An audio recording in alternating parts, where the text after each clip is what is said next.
Good afternoon, ladies and gentlemen. Good afternoon and welcome to Yehudi, Day of Inspiration and $1 Million Campaign. Thank you for coming. Give yourselves a round of applause. My name is Shlomo. I'll be your host for the afternoon.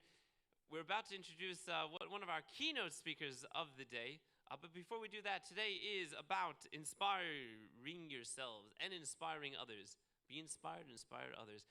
Hopefully, if you've been here for the last half hour or 2 hours, you've already got some inspiration. The question is, could we inspire others as well? In that effect, Yehudi is running parallel. Did this just pop up now? Look at that. Perfect timing. Well done, guys in the back. Yehudi is running parallel to the Day of Inspiration, a $1 Million Campaign. Because if we walk out of here inspired, that's only half of the deal. We need to inspire others as well. We need to take the inspiration that Slava Youngreis is about to give us and then share it with others. We need to take the inspiration that we get over Yom Kippur and over Rosh Hashanah and over the whole Day of Inspiration and then share it with others. We need to enable others. If everyone just shares the inspiration they get today with 10 others and then with 10 others, in hours we're going to impact Miami. And in a few more hours than that, we're going to impact South Florida. The mission of Yehudi is to inspire and reach not just every Jew in this room, every Jew in this building, not just every Jew in Miami. There are 600,000 Jews in South Florida. The mission of Yehudi is to reach 600,000 Jews with inspiration, to create a movement of meaningful Judaism throughout South Florida. If you've donated to the campaign, give yourself a pat on the shoulder, on the back, and then donate again. We got to reach $1 million. We're currently up to 146. That's a lot of money. $146,000 and more, and $52. 174 people have made donations already today. We are going for the full million.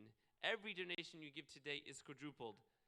That's awesome. You give a little money, it gets quadrupled. You give $1,000, it's $4,000. $4,000 is $16,000. $16,000 is a lot. But the catch is, if we don't reach the full million in the 24-hour period, the organization gets nothing. That's right, nothing. Nothing would be very sad. $1 million would be very happy. So if you've donated, donate again. If you have not donated, please do donate. Not during the talk, but right after the talk.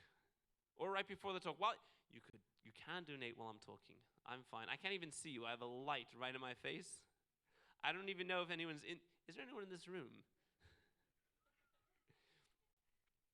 Ladies and gentlemen, I would like to introduce today our keynote speaker, who will be later in this room receiving an honor on behalf of her mother, and you'll hear about that soon.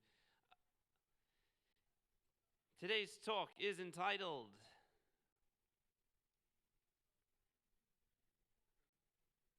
Back to Eden, Building the Perfect Relationship by Slava Youngreis. Slava Youngreis is an expert in relationships. She's an expert in parenting. She's the author of books. She's the daughter of Rebbetzin Esther Youngreis.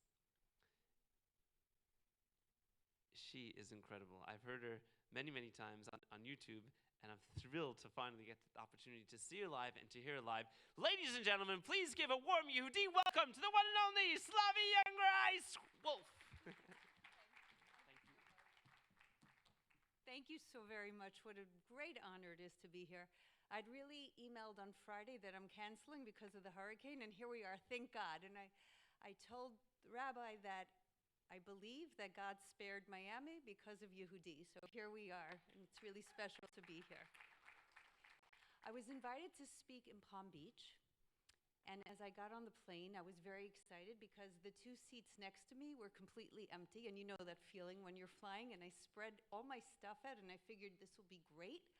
I can do a lot of work. And as the doors are about to close, a couple comes on the plane, and they, of course, sit down right next to me. And from the moment that they sit down till the moment we land, all they did was fight. Exactly. So the pilot announces that we have to turn our phones off, and I hear him say, I need to make some calls, he tells his wife.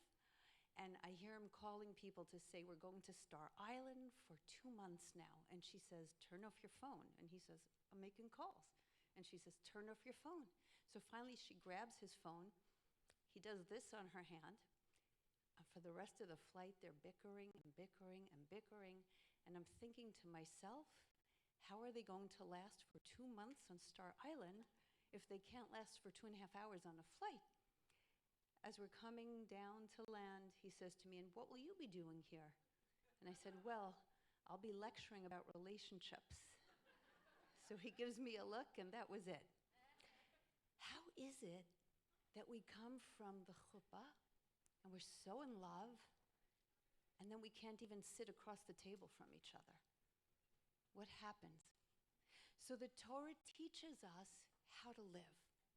Join me today. We're going to take a virtual journey, and we are going to visit the Garden of Eden. And together we are going to discover the secret of love, how to make relationships endure, according to the wisdom of the Torah.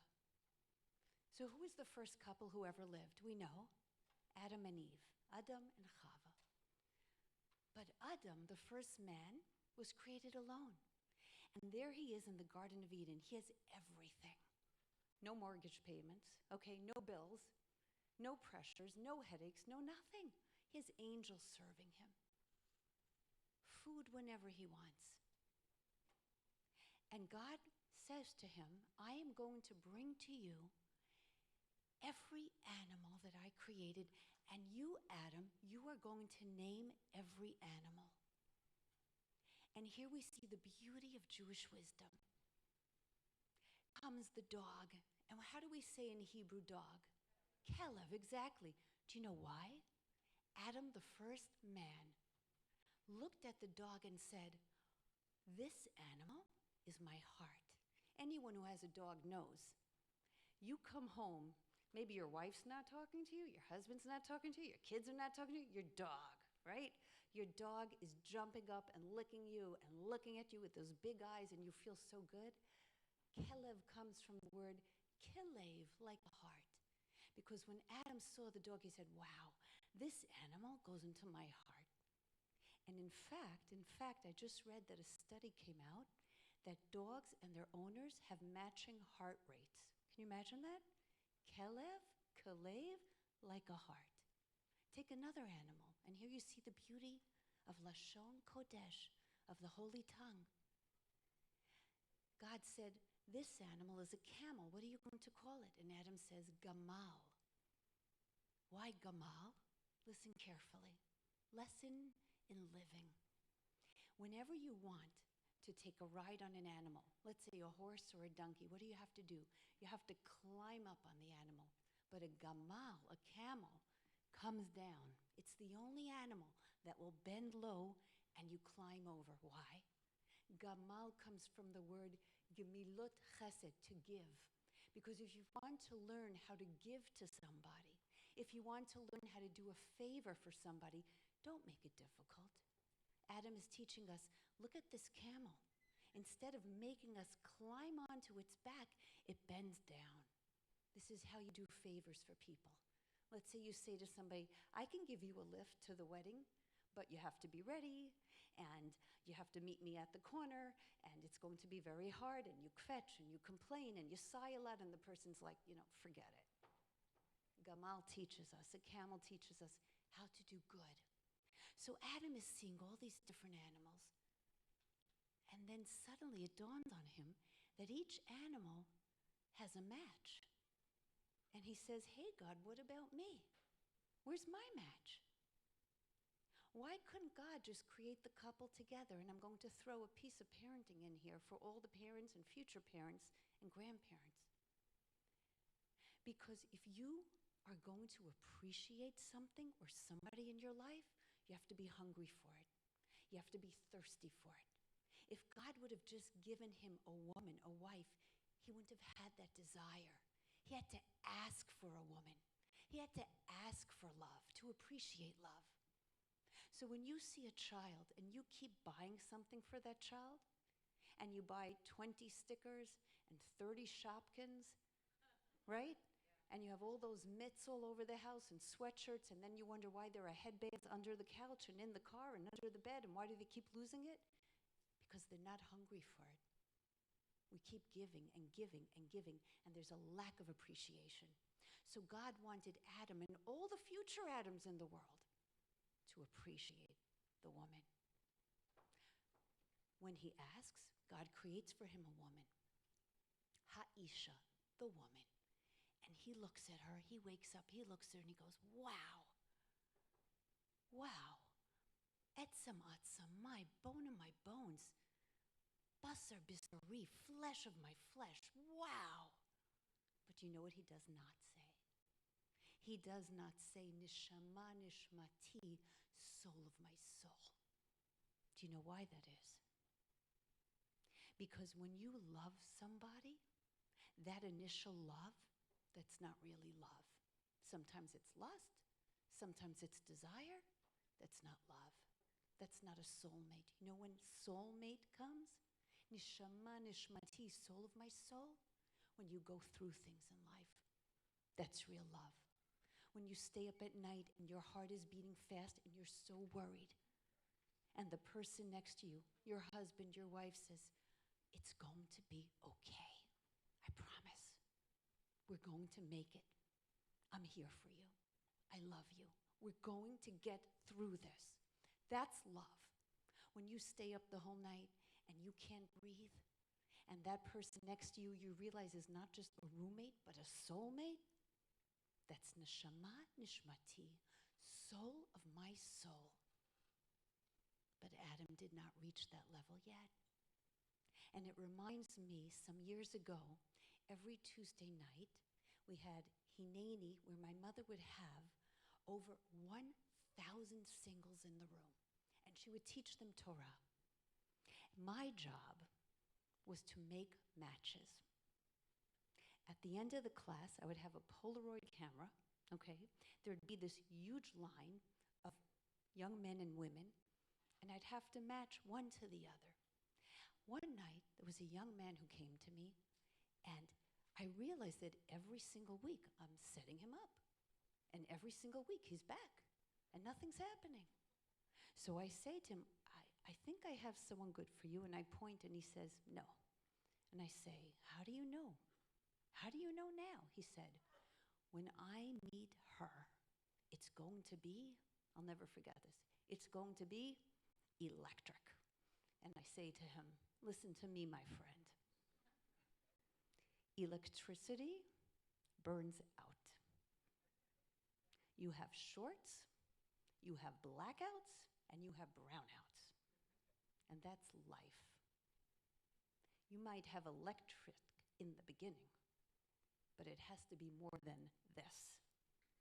Nishama nishmati, soul of my soul. So God says to Adam and to his wife, this whole paradise is yours. Everything here belongs to you. There's just one tree, and this one tree you don't touch. Into the scene comes, we all know the nachash. What's a nachash? A snake. What does that mean, a snake? Listen carefully, my friends, because this is the secret to life. A nachash is silent. A snake is silent. You can be on a camping trip and you're sleeping and you open one eye because you feel something, but you're not so sure. And you see this slithering snake coming, and it's a silent killer, and before you know it, it's there. What's a nachash? In Lashon Kodesh, in the Holy Tongue, it comes from the word menachesh, which means to guess, to imagine. You see, the imagination is like that silent snake. And we say to ourselves, and we don't even realize what we're doing, if only. Because you could be with somebody and you could see somebody else and say, if only I had a wife like that, I'd be so happy. Do you see the way her husband always buys her flowers? If only my husband would do that, I'd be so happy. If only my kids were like those kids, I wouldn't be a crazy mother. They're such good kids. If only I had his job. You see, the reason I'm so angry is because my job, I have so much stress. What does he do the whole day? And when we live like this, it's like a nachash. It's a snake. It's a silent killer. Because it does not allow us, our imagination does not allow us to appreciate the blessings that we have. We're so busy imagining and thinking and imagining other people's lives and other people's blessings. And you go on Facebook and you say, wow, look at that vacation. They're in Hawaii. Look how happy. I never go to Hawaii. But you don't see what happened before you snap the picture, right? We only focus on other people's lives, on those moments, and we imagine, and we forget to look at the blessings we have. And we do this to ourselves, and we strip ourselves of happiness. We all do this. I was in Israel some time ago visiting my daughter who lives there. And we decided that it was a summer day, a very hot summer day, and we decided that we would go to Jerusalem and take a long walk and have a froyo together on Ben Yehuda Street. So she took a double stroller, I took another stroller, and you know, it was one of those very, very hot days in Jerusalem, like a 3-shower day, I would call it. So there we are walking, and I'm thinking, this is a nice day. And I say to her, where is, and I ask about one of my friends who's visiting Jerusalem, and she said, oh, Mommy, they're in a spa in the volcano. I'm thinking, a spa in the volcano? That sounds super. What am I doing wheeling a stroller in 110 degrees getting a froyo? This isn't fun. That's the nachash. That's the snake. That's the imagination that doesn't allow you to be present in the moment. I had a woman call me after winter vacation. Actually here, she came to Miami. She called me when she got back, crying. I couldn't even hear what she was saying. And I said, what's the matter? And she said, oh my God, I met my college boyfriend. It's 20 years later, I think I married the wrong guy. That's the nachash. That's the snake. That's the silent killer of imagination. And so this nachash, this silent snake, says to Chava, who was then only called Ha'isha, the woman, listen, you can't even touch that tree. Just give it a little touch. Little touch doesn't do anything. Try. God had never said that. And that's how he got her then to eat. And then this woman turns to Adam because she didn't want to be the only one. And she said, eat. And they eat what was forbidden to them because we always want the one thing that we can't have. That's human nature. That's how we destroy what we have. And all of a sudden there is a darkness in the world like a spiritual Hiroshima. The world becomes black. Any light that was there is gone. And Adam goes and cowers under a tree. At that time, it was Rosh Hashanah, the first Rosh Hashanah that ever existed in the world. And God asks one word, one question. And this became a question for you and for me to ask every single day of our lives, but especially now as we approach Yom Kippur. In these days between Rosh Hashanah and Yom Kippur, days of introspection, God says, Ayeka, where are you? Where are you, Adam? Let me ask you something. There's only 2 people in the world here. We're talking about God, okay? You can't really get lost. God has to say, Ayeka, where are you? God does not know where Adam is. My friends, of course God knows where he is. This was a question for Adam and all the Adams who came until today. For you and for me to say, Ayeka, where am I? This morning I was singing with angels. Look at me now, cowering under a tree. How did I get here? How did I get into this relationship? How did I become this person? Ayeka, where am I? Where am I going in my life? Where am I? Because if I don't know where I am, I don't know where I'm going, and I live my life mindlessly.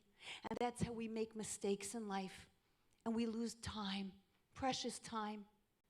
And Ayeka can also be read as Eicha, which means how. How did this happen to me? How did I get into this position? You know, sometimes I'll meet with a couple, and I think to myself, wow, he is, so charming, and she's so sweet, and we're sitting at this table, and the two of them cannot look at each other. They can't even have a kind word with each other.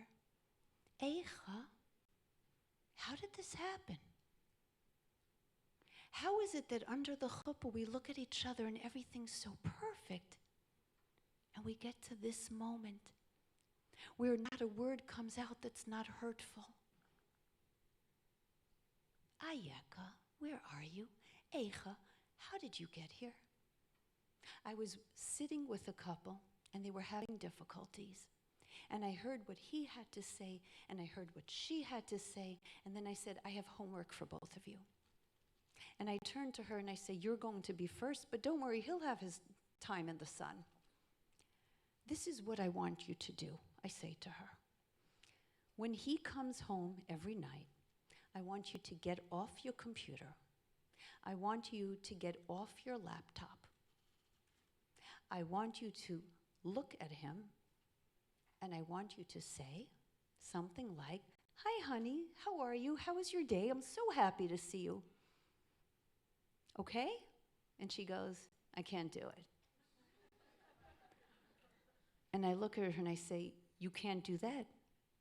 What part of that can't you do? Is it the, hi, how are you? Is it the off the laptop? Is it the smile? Is it the, how was your day? And she says, the whole thing. I can't do the whole thing. I can't. And I'm thinking to myself, oh my God, Eicha, how did we get to this? That you can't even say to your husband, hi, honey, how are you? How was your day? And get off your phone. Get off your phone. Do you know how often? Next time you're in a restaurant, look around. You see couples sitting together, and we stop looking at each other. Who's ever on that phone is more important than the person sitting across from me right now. The person that I am supposed to love most in the world, but I'm looking at my phone. Eicha, how did I get to this? I used to love to look at you. I used to wait for you to look at me.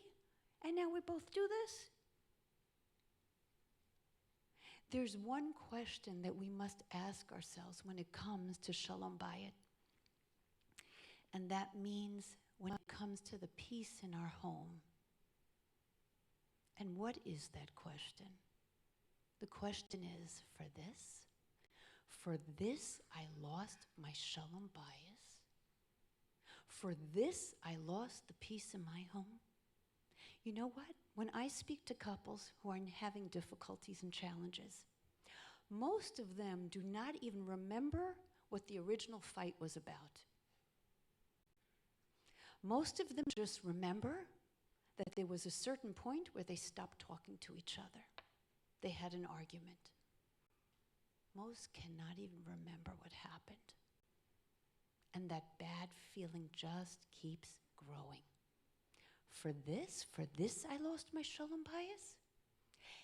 Every Rosh Hashanah and Yom Kippur, we have high holiday services in New York City. My husband and I go to the hotel. He's in a navy blue shirt and a baseball cap. And I do have his permission to tell this story. I just want to reassure everybody for my shalom bayis, for my peace in the home. And he says to me, "Where's my white shirt?" And I say, "It's in the suitcase." And he says, "I can't find it." And I'm thinking to myself, please. So I look in the suitcase and my heart starts to beat. You know that feeling? I do not see a white shirt. So then I start opening up all the zipper things on the side, even those little sock things. I'm thinking like maybe I rolled something up, but nothing there. And he's looking at me, and I'm looking at him. It's getting very tense. This is before Yom Kippur. And I know what he's thinking. He's thinking, I ask you to do one thing, and you can't do that one thing. And I'm thinking, how old are you that you can't pack for yourself? Okay? And we're both just looking at each other, okay? And it's not good. It's before Yom Kippur. And then I think to myself this one question. For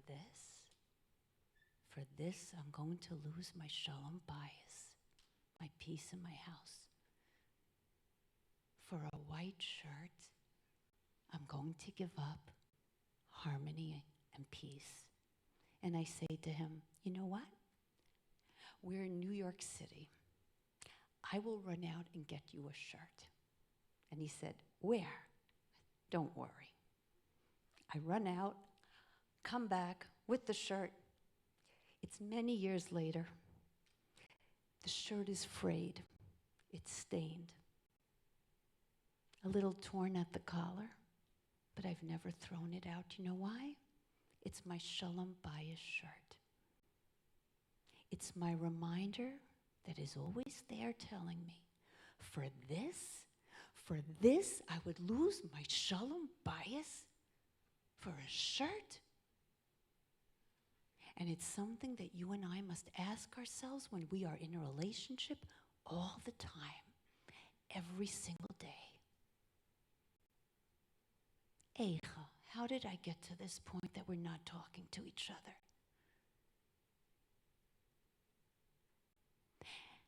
So God says to Adam, so how did this happen? Eicha, Ayeka, where are you? And do you know what he says? The classic answer. Ha'isha, the woman. She did it. She made me do it. Wasn't me, God. The woman that you gave me, she's the one. It's her fault. Isn't it amazing how human nature never changes? It's never me. It's my mother-in-law. It's my boss. It's my wife. It's my husband. It's my kids. It's never me.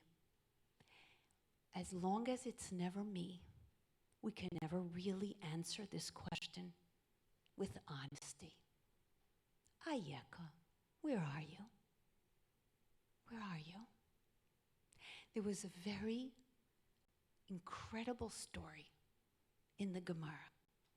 And the story is about a man whose name was Elazar ben Dardaria.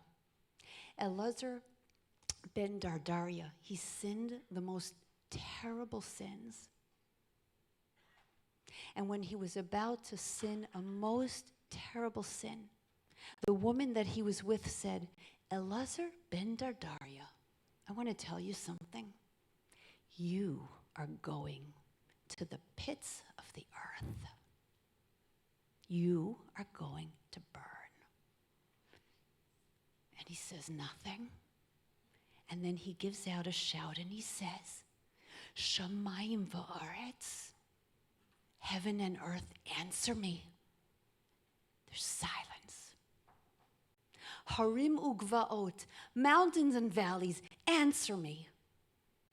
There's silence in the world. Kochavim umazalot, stars, planets, answer me. Again, there's silence in the world. And we are told that what he was really saying is, heaven and earth, it's not me, God, okay? You can't blame me. It's the atmosphere. You know, it's my culture, it's my neighborhood, it's the office. Everybody does it. It's my community. It's my neighbors. It's what everyone does after work. Okay? It's not me. It's my house. Come into my house, you'll understand what's going on. This is why I am who I am. Don't blame me. But there's silence. And then he tries another route and he says, Harim ugvaot. Mountains and valleys, what's that? Harim is really Horim, parents. Parents and teachers, you know what, God? You want to know why I messed up in life? I'll tell you. I had the worst teachers. I never connected to my teachers. My parents were dysfunctional. I had a crazy house. I had a crazy upbringing. I once met someone, and she said to me, I know in parenting you always speak about anger, and I'll tell you, I'm an angry person. I scream at my kids. I do. I always scream at my kids. What could I tell you? But my mother was a screamer. My grandmother was a screamer. We're screamers. I'm a screamer. It's not me. It's my grandmother. It's my grandmother. Kochavim umazalot, stars and planets. You know, this is why I am who I am. This is why I messed up. It's not me, it's my karma. It's my mazel. My brother has much better mazel. My sister has much better karma. Don't blame me. Everyone around me, they have much better luck. They get the job, I never get the job. They're successful, I'm never successful. They get the girl, I never get the girl. They get the ring, I never get the ring. So I'm angry. And we blame everyone around us, and we never take responsibility for our lives. And when Elazar ben Dardaria, when he heard the silence, he gave out such an anguished cry, and he said, oh my God, lo hadavar tali ela bi. This is not dependent on anyone else but me. I get it, the buck stops here. The buck stops here. And he was so filled with remorse and regret for his life and anguish for constantly blaming everyone else and everything else and never taking responsibility that his soul left him. He had so much pain. And a voice was heard from heaven, and it said, from now on, you will not be Elazar ben Dardaria. You are going to be called Rebbe, the great rabbi and the great teacher, because you have taught the world and generations to come how to do teshuvah, which means how to return to be the person that you were meant to be in this world. That means that you and I take responsibility. Because once I do that, I can uplift myself in my relationship, and my relationship will endure. And I will become a person who lives with legacy and meaning and passion, but passion for good things. It means responsibility. I was giving a lecture, and I received a call from a husband, and he said, I know my wife is coming to your lecture tonight. I'm begging you. I'm begging you. My wife is out of control. She doesn't stop screaming. She screams at me. She screams at the kids. She's always on her phone. She's never paying attention. Can you talk about this tonight? It's a marriage class. So I go. I do my best. Passionate. Speak about it. At the end of the class, she comes over. She said, that was amazing. I only wish my husband was here to hear it.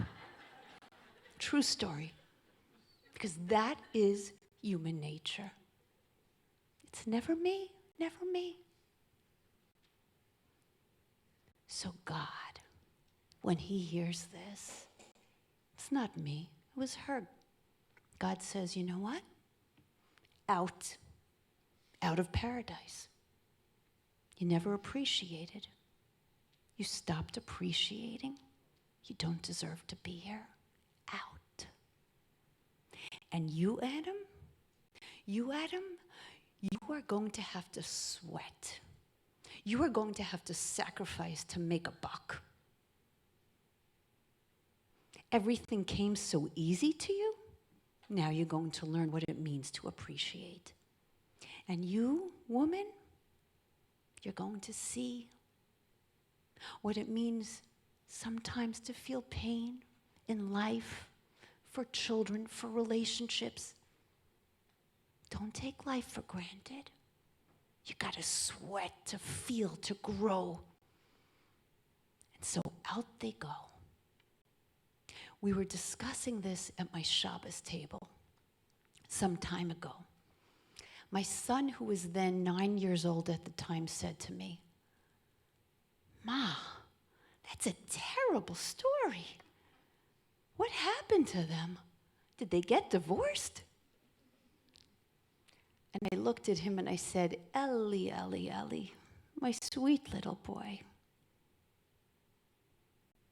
we don't just get divorced. We don't just give up in life. Do you know what happened at the end?" Adam turned to Ha'isha. Adam turned to the woman. And he says to her, "From now on, you are not going to be called Isha, woman. You know what you're going to be called? Chavala. Chavala. Aim kol chai, because you will be the mother of all living things." You know what? We, you and I, we are going to make a life together. We're going to have children. We're going to create a family. We're not going to give up on ourselves. We are going to make it. Now he discovers nishama, nishmati, soul of my soul. Now he knows what a soulmate is. He could have said to her, "Are you nuts? You just got us foreclosed. We were in paradise. You got us kicked out of here. What's your problem?" You know when you have an accident and you're afraid to tell your husband or your wife? Or you get a ticket? Imagine getting kicked out of paradise. But instead of having rage, instead of getting angry, instead of looking to blame, he said, "Chavala, you're my chavala. Aim kol chai. We're going to make a family together." Because that is what it is really all about. When times are good, it's so easy to love. It's when you go through hardship, it's when you go through pain, it's when you go through struggle that you figure out, do we have shalom bayis? Do we really have peace? For this, I'm going to lose my peace. We're going to make it. One of the most difficult funerals that I ever went to was of a young woman that I knew. Her little children came in. Behind her was her husband. The body was in front. The aron. He comes in, he comes up. The little children are all hysterical, crying in the front. And he says, "I am so sorry. I did not treat you with respect. I did not treat you with love. I did not hear you. I was unkind. And I have to admit the truth in front of my children. I didn't do good for you. And I'm asking you in front of everyone here to forgive me." And you heard the children just crying. And he began to cry. And as he left, there was no one for him to cry to but himself. And that's tragic. Do we go through things as couples? Of course you do. Every couple does. But we have to take responsibility, and we have to sometimes say, "I'm so sorry." And just as equally and as difficult, we sometimes have to say, "I forgive you." And so under the chuppah, we make a blessing. And you know what the blessing is? May you be like Adam. Now, who here would want to be like Adam in the Garden of Eden? Maybe tell me, be like Abraham and Sarah. You know, be a love story. Be like Rachel and Jacob. That's so beautiful. Do you want to be like Adam, really? Why do we say that? Do you know why? Adam had to make it work with Eve. Do you know why? Because there was nobody else. And if he would choose to turn away, there would be no one left. So to create a relationship that endures, you must look at the person that you want to spend your life with and say, there's nobody else. This is my soulmate, and we are going to make it work. That is the blessing under the chuppah. That is how you make it work. So I'd like to leave you with this. Recently, I heard that somebody that I grew up with passed away. A father, and I was friendly with his daughter, and I decided to pay a shiva call. When I came into their apartment in New York City, she looked at me. I had not seen her for over 30 years, and she said, the rabbi's daughter's here. My father was a rabbi. The Rebbitzins' daughter's here. Her mother was sitting next to her, and she said, look, Mommy, look who's here. And I said to her, your father had the most beautiful green eyes. I'll never forget it. And he had such a smile on his face all the time. He was such a beautiful man. And she said to me, look at me. I have my father's eyes. And I said, you're right. I never realized it. And she said to me, every single morning, I look in the mirror, I look at my eyes, and I remember something that your father told me under the chuppah. Do you want to hear it? I said, oh, of course I want to hear it. 20 years later, I get to hear something from my father that I've never heard before. And she says, there we were under the chuppah. I felt like prince and princess, king and queen. There was never a happier couple. I mean, it was magic. It was magic. And your father gave us his blessing. And then he said, I know that you don't really imagine or believe this right now, but the day will come down the road that you're going to look at each other and you're going to think, who is this person? I don't recognize him. I don't know her. Whose face is this? Whose voice is this? I don't know who this person is. And you might even feel as if you are strangers. So what do you do at that point? The eyes are the window to the soul. Look into each other's eyes. Shh. Don't say a word. Nothing. Look into each other's eyes. You know why? Because eyes never change. Think about that. Eyes never change. And eyes are the window to the soul. And she said to me that through the years, there were times that she looked at her husband, and he looked at her, and for sure they did not recognize each other. And she's thinking, who is this person? How do I get back to that time under the chuppah? And she remembered the words of my father. Shh, don't say a word. Look into each other's eyes. You know why? Because eyes never change. And discover each other's soul. And if you can do that, then you can say, Nishama Nishmati, soul of my soul. And that is a relationship that endures. I wish all of us in this room today the blessing of Shalom Bayit, the blessing of peace in the home. Peace in our home means not only peace in the homes that we live in, but our bodies, our homes for our neshama, for our soul. Peace in our homes, peace in our bodies, between body and soul. We're very blessed to be here today, a day of inspiration. When you go home, think about what we spoke about today. Think about neshama nishmati, soul of my soul.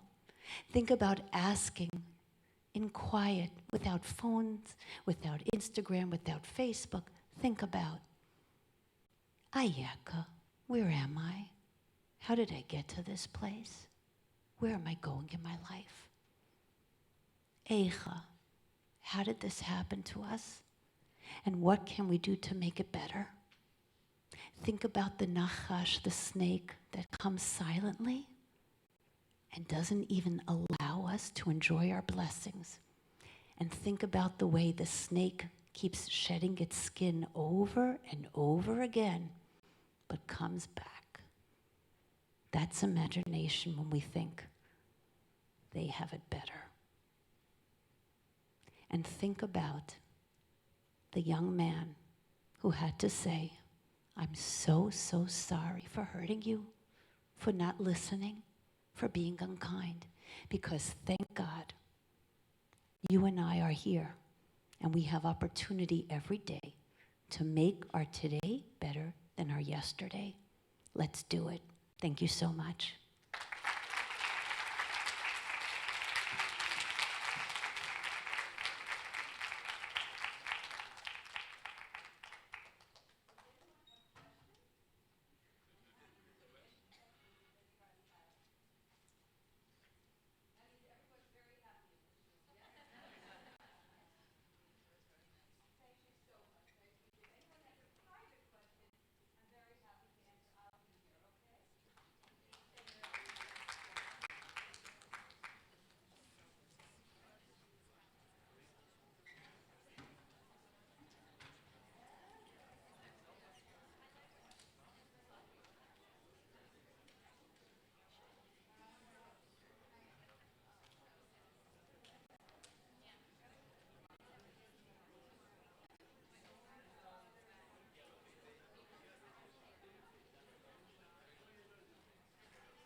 afternoon, ladies and gentlemen. Welcome to Yehudi Day of Inspiration and $1 Million Campaign. Thank you for coming. Give yourselves a round of applause.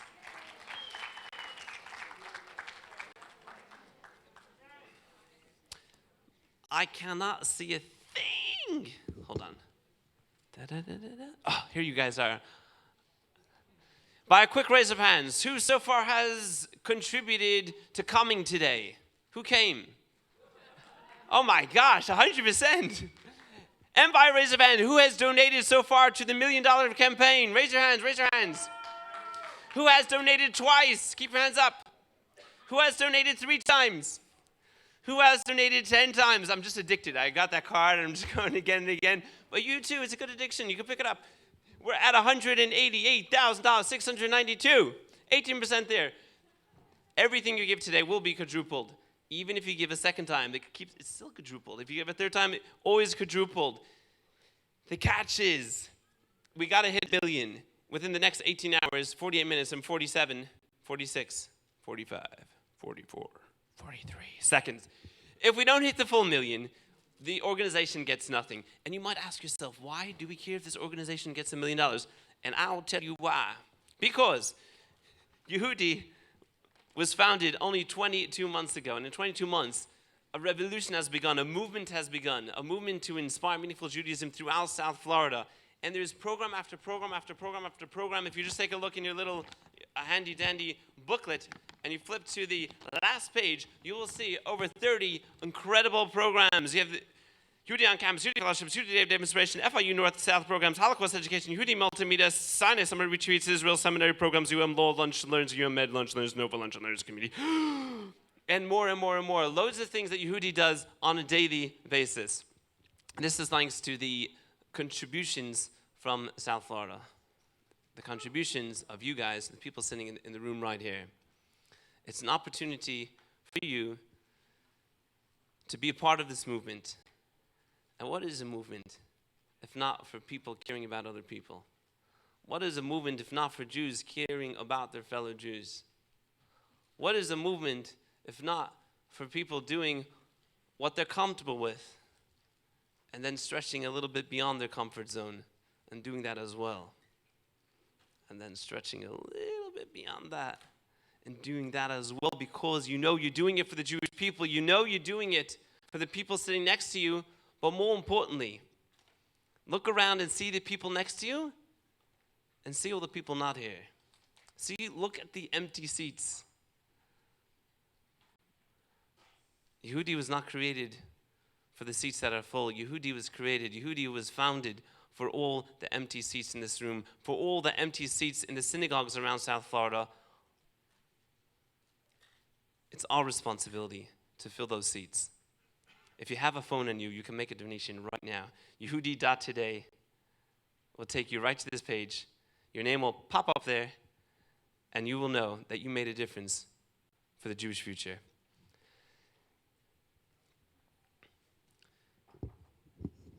The theme of today is not just to inspire others by donating, it's to inspire ourselves, because when we are inspired, it's easy for us to inspire others.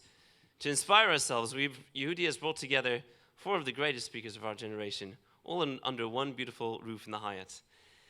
My favorite of them all, don't tell the other ones, longtime friend who's spent the whole Shabbos with Yehudi at a beautiful Shabbaton with over 100 people here in the Hyatt, speaking on a subject called the 5 love languages. 5 love languages is a subject that is the favorite one to me and to my wife on the whole list here. So you're actually in the best class in the building. With no further ado, please give a warm Yehudi welcome to the one and only Rabbi Gabriel Freeman!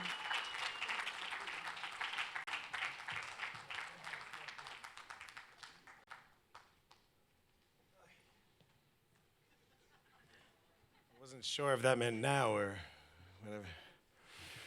Okay, this is not going to work. You could see me, because I do not know if anyone is in this room right now. Okay, so I first want to just really very much give a shout out to Rabbi Shlomo Stillerman for putting this whole day together and doing an amazing, amazing job. I'm not going to even attempt to say the names of the people that what empty seats? I don't see anyone here. There's like, but just really everyone who was involved in this Shabbaton, to see the weekend that I was on was really incredible. And I'll just give you a little insight for those who are not with us for this past Shabbos. I just want to tell you what happened. I live in Israel, in a place called Jerusalem, in particular a place called Givat Sarfatit, French Hill. And Rabbi Stillen and I had a conversation about coming a couple of months ago. And then came Matthew. And Matthew decided to disrupt certain things. I travel decently, I guess relatively frequently. I have never packed 4 minutes before a cab came. It was clear I am not coming. I'm definitely not coming. And Rabbi Silliman kind of made sure that this happened. And unbelievable. I don't know what the real news was. The forecasters were saying that this place doesn't exist anymore. But according to the different forecast, Rabbi Stillerman, it did. So I'm very happy that I ended up coming, and really was an amazing weekend. And today has been really just incredible. And the fact that you guys come out here is really unbelievable. And if I could just also push it, I don't know if he was forward enough, but give more money. Okay, so I want to get started. I want to get started with a little bit of a idea. Maybe I could, oh, that's better. A little concept. I'll stay here so you could sort of see me and I could see you too. I want to play out a scenario for you, and I want you to tell me, in this scenario, there's going to be a couple involved. And I want you to tell me which one of by the way, let me make this clear. This is a husband and a wife, a man and a woman. And I want you to tell me which one is which. Is everybody clear? Yeah? Okay. So here's a scenario. One of them says to the other the following statement. One says the following. Wait till the end before you make your judgment. One says, I would like to have a shelf. The other one says, okay. I'd like the shelf to be like this. That won't work because of A, B, C, D, E. And then this one starts crying and says, you don't love me. And this one says, what are you talking about? We're building a shelf. Who is the last one, man or woman? Man? Man? Okay, who was the first one? Okay, so I heard the majority of people saying that this was the man or the woman. If it's the opposite way, by the way, that's fine. Because everyone always thinks like, why you gotta generalize, okay? Why you gotta be so stereotypical, okay? Whatever it is, doesn't matter. I didn't say any answers are right or the wrong answer. The question is, how do you see it? How do you see the circumstance? So if you see the circumstance in a certain way, that means that's the way that you perceive men, you perceive women. Has anyone here ever noticed that there are times when men and women don't understand each other? Has anyone ever seen that? I should have said it differently. Has anyone ever seen that they understand each other? Let's put it that way. Right, we go ahead and we find so many times we're talking and we're just missing each other. And we're not really getting it. I want to try to explain, how could it be that a person could connect? I know they call this the 5 love languages, and we will talk about that, but we're not going to get into that in the beginning. But I want to share just about it's much broader than just that concept. I want to share, how can a person connect with anybody instantly? How does a person, do we have the ability of connecting with anyone instantly? And I know this sounds like one of these infomercials. You know, in these hotels, they have the TVs running all the time saying like, and if you call right now for 3 easy payments to $9.99, we will throw in a blender, right? You're like, I don't need a blender. They're like, a toothbrush. You're like, how do you hear me? Right? But what happens is that they throw in things, this is not a false promise or an advertisement. I'm going to give you an opportunity, an amazing tool to be able to change the relationships instantly. It's going to be amazing. And let's take a look and see how one can do such a thing. This is all based off a Mishnah. What I'm going to show you right now, everything is based off a Mishnah. What's a Mishnah, you ask? I'm glad you asked. So let me give you a little background. We know the Jewish people are at Mount Sinai. When we're at Mount Sinai, we got something called the Bible, the Torah. How many Torahs did we get? Yell it out. How many? 1, 2, 5? I've noticed in teaching, all I need to do is repeat the answer in question form, and people start changing their answers. Okay, so the answer is whatever you say will make it work. The answer is we got 1 all-encompassing Torah, break it down into 2 major components. We got something known as the written Torah, Torah shebechtav, and something known as the oral Torah, Torah shebe'al peh. If you're Israeli, it's ba'al with an ayin. Should we be nervous? Okay, we're in a very safe area, I think. Okay, so now, What we have is the written Torah and the oral Torah. The written Torah is just that. It's written down. We got ourselves the 5 books of Moses: Genesis, Exodus, Leviticus, Numbers, and Deuteronomy, or Bereshit, Shemos, Vayikra, Bamidbar, Devarim. If you're Sephardi, it's Bereshit, Shemot, Vayikra, Bamidbar, Devarim. I could do this because then I can't see anything if I have it like that. You don't see me? Oh, gosh. All right, fine, just for you. Wherever you are, out there tonight, I can hear you. And that's all I need. Okay, so we got the 5 books of Moses. That's the written. Then we get the oral Torah. The oral Torah was that it was oral. It was given over, spoken. It wasn't written down. But eventually we know what happened was all the nations of the world loved us to death. Therefore, we had to write it down. Had we not written it down, it would have been lost. Therefore, we wrote down the oral Torah. That's known as the Mishnah. The Mishnah is the oral Torah written down. Okay, and now it's hard for me not to be a little interactive. Can you see me? Okay, that makes sense. Tell me, what is the Mishnah? Let me help you out. The oral Torah written down. What's the Mishnah? That's right. The oral Torah written down is the Mishnah. If you take a look, does anyone know, yell it out, how many books of Mishnah are there? How many? 5. I'm not even challenging. How many? I heard 6 and 5. Okay, so now whoever said 6, I know why you said that, because you know the Uncle Maishi song. 6 are the books of the Mishnah, 5 are the books of the Torah, 4 are the Mamas, and 3 are the fun. Okay, but it's a little bit not accurate, but it's a good attempt. There are what's known as Shisha Sidrei Mishnah, the 6 different categories or sections or orders of Mishnah. But if you break it down even more, there's actually a lot more than just 6. Anyone know how many there are? Multiple choice. Is it A, 63, B, or C?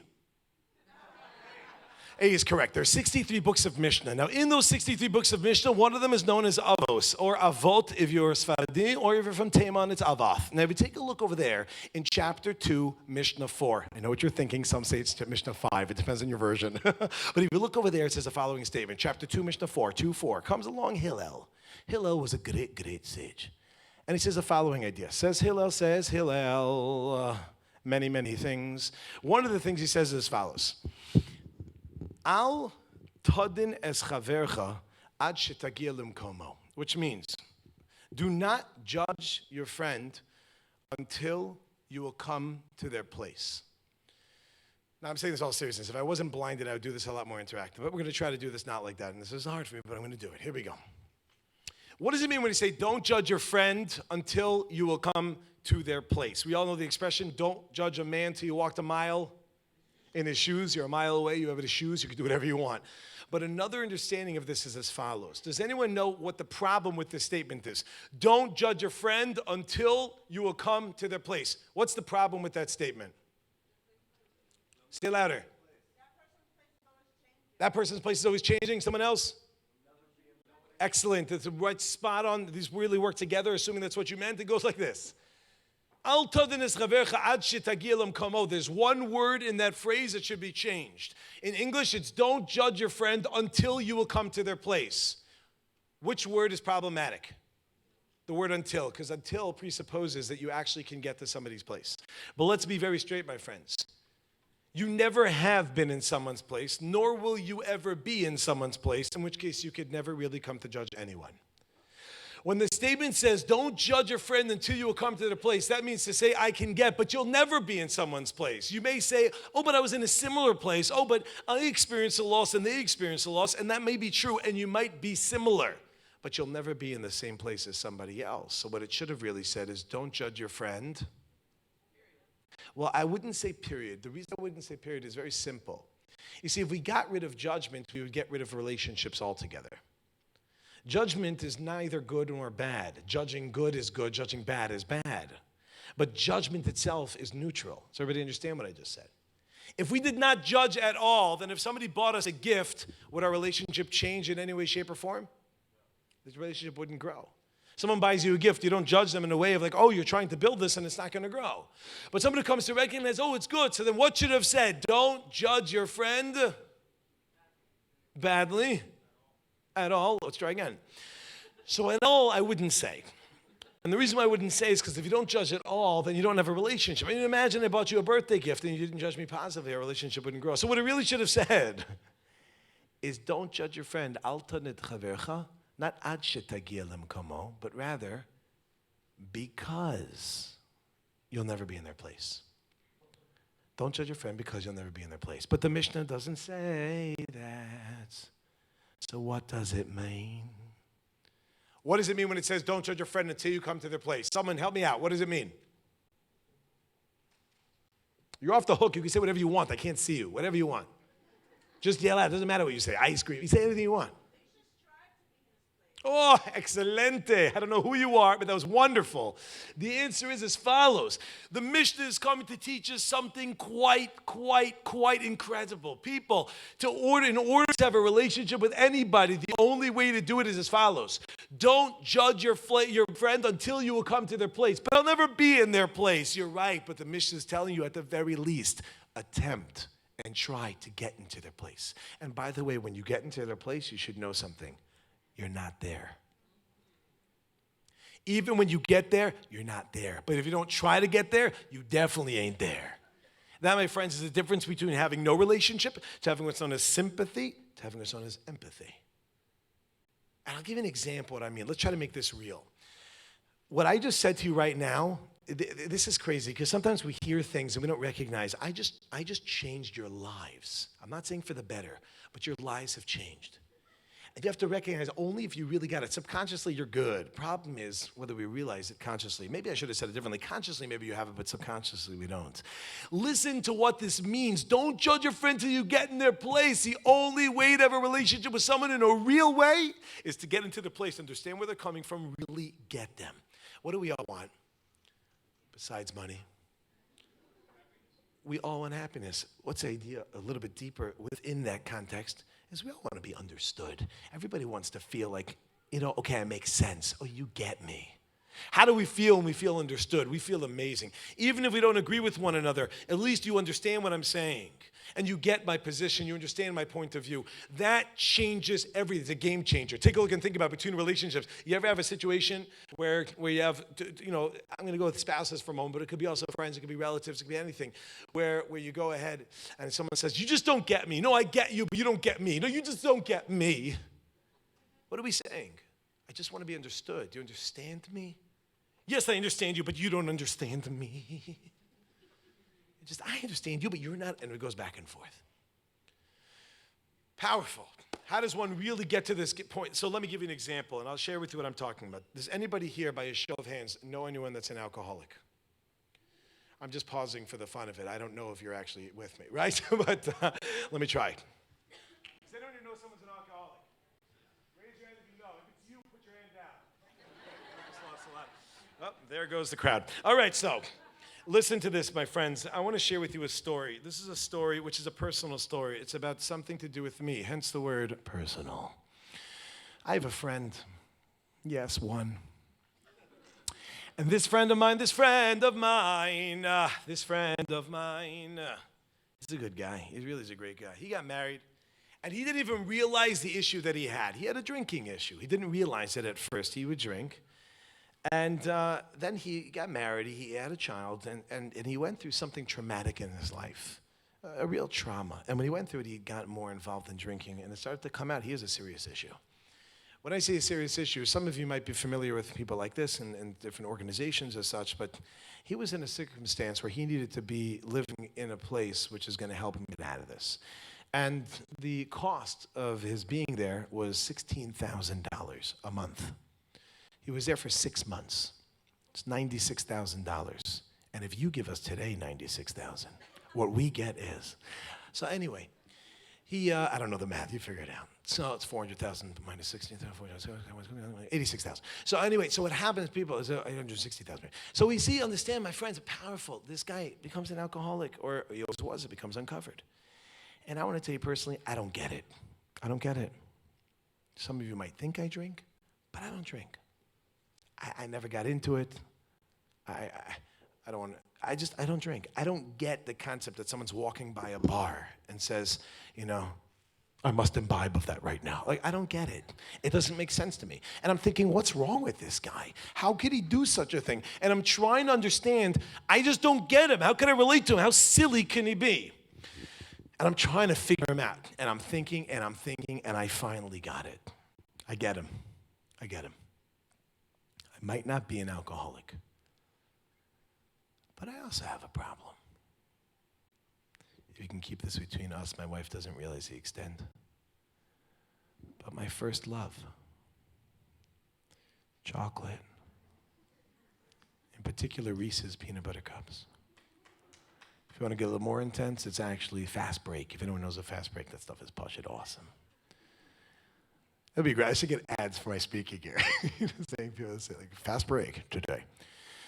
So anyway, I love chocolate. I'm a very big fan of chocolate. I love chocolate. I love people say, you don't love chocolate, you love yourself. Fine, I love myself and chocolate. Okay, we love each other. We have this love relationship. I'm the guy at the, I actually remember Dr. Goldwasser at the Eden Tours a couple of years ago when I was by the Pesach program, and they had a chocolate fountain at one of these things. I got kicked out because I put my head under. It was wonderful. Exfoliation of the skin and whatnot. It was very nice. But I love chocolate. And I have an issue. Hi, my name is Gafri, and I love, hi, Gafri. And I have a problem. Okay, I'm out of denial. When I walk by, I just can't have one. It's like Frito-Lays. But for me, it's once you pop, it ain't Pringles. It's chocolate. And friends, understand, when I understood that concept, now it sounds like a joke, but it's actually not. I just pound the chocolate. And when I realized that I might not be addicted to alcohol, but I must have some sort of level of addiction to chocolate. Now, okay, God forbid you can't compare the two. Obviously, chocolate's worse. But understand that when I got to that realization, I said, oh, I get him. Are we in the same place? No. Are we similar enough that we can talk about it? Yes. Does everybody understand what just happened? Let's go back to our alcoholic for a moment. You go to an alcoholic and you say the following idea. You know what's wrong with you? You're throwing your life, you're throwing your opportunities, you're throwing away your success and your family and your business and your community and everything. You must stop this. You're so foolish. Scenario 2, same thing. You're throwing your life and your opportunity and your money and your circumstances, etc. It's so silly. But you know what? I understand you because I'm also an alcoholic. Does everybody see the difference? Now we feel like, oh, you get me, you understand me. Now we can have a conversation. Says the Mishnah in Perkei Avos, Al tadin es chavercha ad shetagia lemkomo. Don't judge your friend until you come to their place.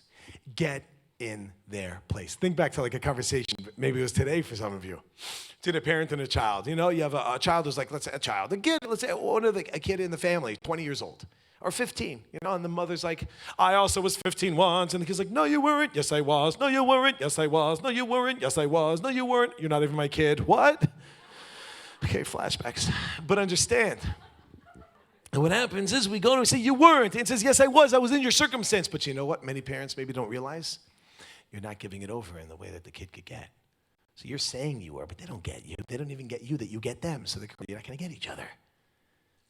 The Mishnah is saying clearly you want to get someone, you got to get in their place. How many times do we misunderstand? Because we don't understand the background. Let's talk about countries. Any South Africans in the room? South Africans, raise your hand. You're embarrassed. Don't be embarrassed. Okay? No one, or only one of you, right? So if you know has anyone been to South Africa? Let's put it that way.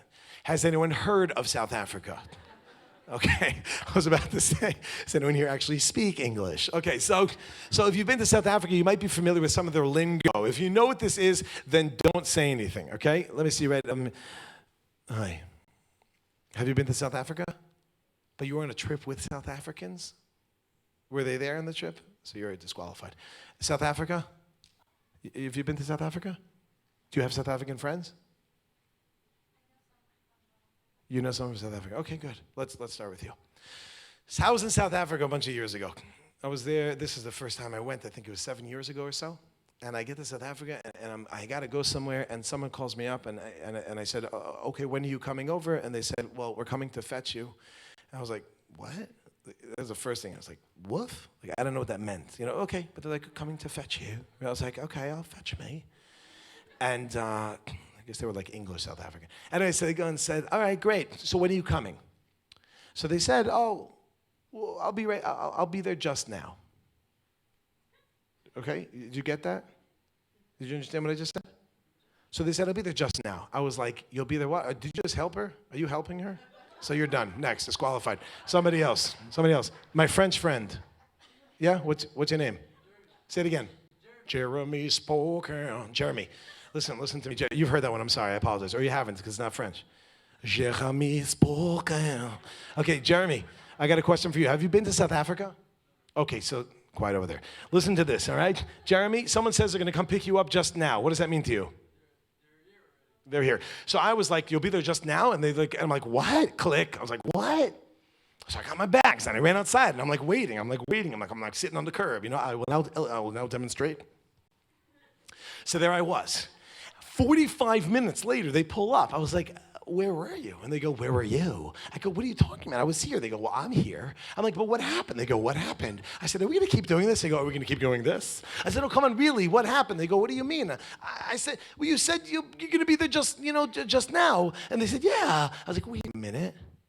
What does just now mean? Just now is the equivalent in America of saying, I'll be there soon. That's anywhere between 45 minutes and 3 days. It's not like you don't get, someone's like, I'll be there soon. Like, oh my God, soon, let's go, right? You don't have to go, Rabbi. You don't have to get ready. You understand? Like, okay, they'll be there soon.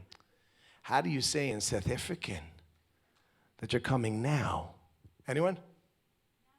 Now. That's a real thing. Now. When are you coming? I'm coming now. By the end of the trip, I was so confused. That I'm like, when are you coming? They're like, we'll be there. I'm like, I'll be there just. They're like, just? What's that? I'm like, what's just now? What's now? Nothing is grammatically correct here. If you don't understand what it is, then it doesn't mean anything to you. And then we have all the problems that come up because I just don't get you. We're not in the right place. You understand? If somebody gets into somebody else's place, you understand the culture and the background, and then what happens, it'll change everything. Sometimes we have experiences where people just use other people's cultures without even knowing what it means. You know the story about a guy who's lied, a Jewish guy who's lied, and there was this black woman in front of him. And what happens is this guy's waiting in line, and this black woman has a child there, and the child picks up a candy bar. And this black woman goes, Leroy, you put that down right now. That's not kosher. He's like, oh, mama, sorry. And he puts it down. And this guy behind is like, what just happened? So we turn to the lady. He says, lady, if you don't mind me asking, are you Jewish? She goes, no, I'm not Jewish. Well, then why did you just tell your kid it's not kosher? She goes, listen, I don't know what's going on. All I know is I see you Jews online. And I see when your kids grab candy, you go, that's not kosher, and they put it down. So I do it also. Sometimes we don't even know what we're doing and we do it. That's just the way things work. But understanding culture, understanding where people are coming from, getting in their place, get in someone's place, it will change your life. Or in South Africa, it will change your life. When will it change your life? Now. Your life to not. Your life will change to not. If you just went to somebody's place. I want to tell you like a little bit. My wife isn't here, so that gives me free rein. Allow me to share with you just a little background, just about myself and my wife, just to understand the next point. I come from a house. In my head, I was like, I come from a land down. I come from a house. I come from a house. That's, you've heard of an organized mess. You've heard of such things. So I come from a house which is a disorganized mess. Not that things are dirty, they're just nowhere. We don't know where anything is. Things are clean, there's no place. Now, that came along with that is that my mom's like very chill. You could call her at like 5 o'clock on a Friday afternoon and say, can you have like 25 guests? She'd be like, I didn't start cooking anyway. Throw a little more water in the soup, let's have them. That's like how I grew up. My wife, on the other hand, grew up in a home which is a little bit more intense than that. My mother-in-law is prepared already for Passover 2021. We're still eating matzah from last year. You understand? That's like, I'm like stuffing it, and she's like, okay, we've labeled it, put it off, we have the freezer, it's in the thing, and the fork's off on the left and the bottom, and the thing, we gotta go. You wanna come for Shabbat, you make like reservations. Like things are good to, you understand? My house, if I can illustrate, it's like this. Like I come from like this. Yeah, and my wife says, you understand? That's okay. Now, what's gonna happen when those two things come together right now over beer? What's gonna happen when those two things come together? To quote a great sage by the name of Eminem, That's going to be like a tornado hitting a volcano, right? Just going to stand there and watch me burn. It's all right. I like the way it hurts. So what happens is we go ahead, we come into this relationship, and I come from this house of more like that. She's like, whoosh, and the first day, like the very first day I come home, I'm like, hey, honey, how's your day? How's everything? How you doing? Is everything good? Like, what's going on with you? Is everything all right? She looks at me, she goes, what's wrong with you? I was like, I'm so sorry. Did you want that spot? She's like, you don't love me. I'm like, I don't love you. I'm not even thinking about you. She goes, that's the problem. I'm like, no, that's not what I meant. What did you mean? I don't know. What did I mean, honey? What happens is you just don't get it. You see, I know half the women can't concentrate anymore. So you know what? Let's keep it. Anyway, so I'll tell you, people, the way that it works is quite simple.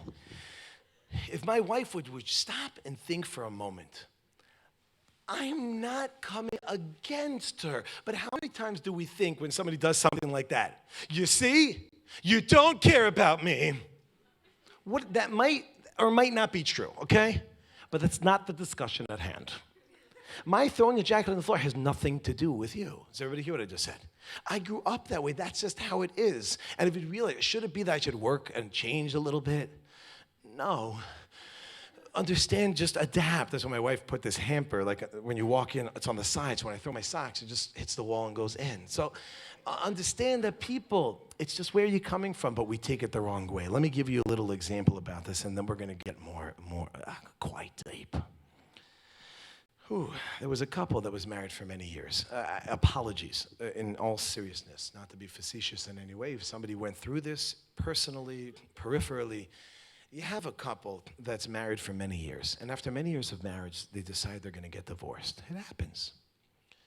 And they decide they're going to get divorced. So they go to their rabbi, and they say, Rabbi, we want to get divorced. And he says, no, don't do it. And they said, you know what, Rabbi? We never thought about it like that. Okay. No, of course we are. It's over. Like, it's done. That's it. It's finished. No, please don't. I married you. Did you try that? We tried it, Rabbi. But did you try it? We tried it. But did you try it? We tried. Fine, listen. Do me. Just do it for me. Do me a tova. Do for me a favor. Do me a favor. Could you try one more time? I have someone who I think could help you. So they said, listen, Rabbi, we'll try one more time. But if it doesn't go, then it's over. What do you say? Then it's over. Okay, at least try. So they go to this rabbi, a therapist, a rebbethist, and they go to this rebbethist, and he says to them, he sits down with them, and he asks the following. He says, okay, what's the problem? So the wife goes, he's never home. I never see him. He's always running. I never see him. He's never home. Is he home? He's never home. He's always running. Does he run? He runs. And I never see him because he's always running out of the home. So he turns to the guy and says, what's the problem? And he goes, I feel so stifled. You thought I was stereotyping. Okay, anyway, we'll go with that. He goes, I feel so stifled. I can't even function. I just feel like she's always on my case, and I can't even breathe. I just feel like I'm in a box. I have no space. And there's like, do you feel space? No space. He's running. Does he run? He runs. No space. No space. It's like, okay, fine. Okay, so what's her claim? He runs. He runs. Oh, baby, and he moves. He moves. I go crazy. Okay, it's fine. He's moving all the time. And what about you? What? I have no, I can't even, she's always, I can't even function. I have no space. I feel like I'm imprisoned. So he turns to the woman. He asks the following question. Tell me, are there any Frisbees in the room? Come get it. You can go for it. Come. You got it. Come on. You can do it.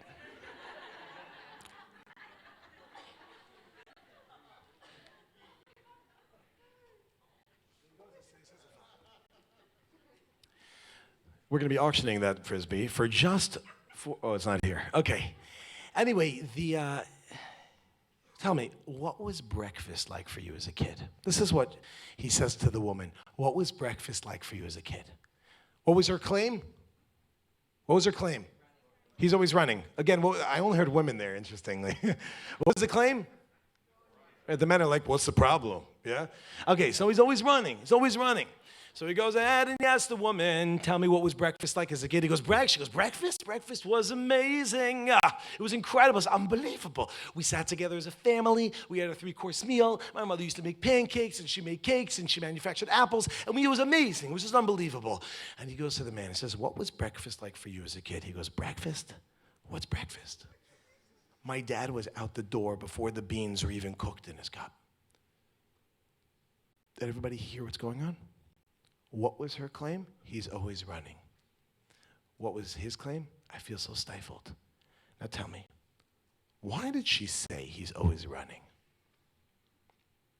Because he didn't stay for breakfast.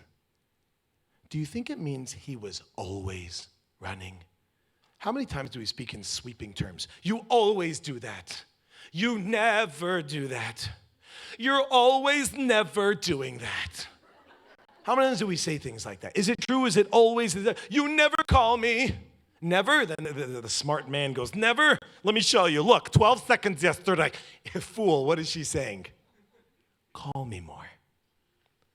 But how many times in the sweeping terms? Enough with the sweeping terms. Call it what it is. You don't call me enough. Well, what was she saying? Since you're not there for breakfast, it means you're never there, because she grew up and the family time meant breakfast. And if you're not there for breakfast, I mean, come on, does he really never there? No, of course not. And what was his claim? I feel so confined. I feel like she's always on my case. Is it true? Probably. I mean, no. Anyway, so what it means, my friend, is that just because he needs to be there for breakfast, he feels like, So he turns to the woman and says, you need to make a 1-course meal for breakfast. And turns to the man and says, you need to sit there for 1 course. Understand where people are coming from. It will change everything. Get up. G-I-T-P. Get up. Get in their place. Get up.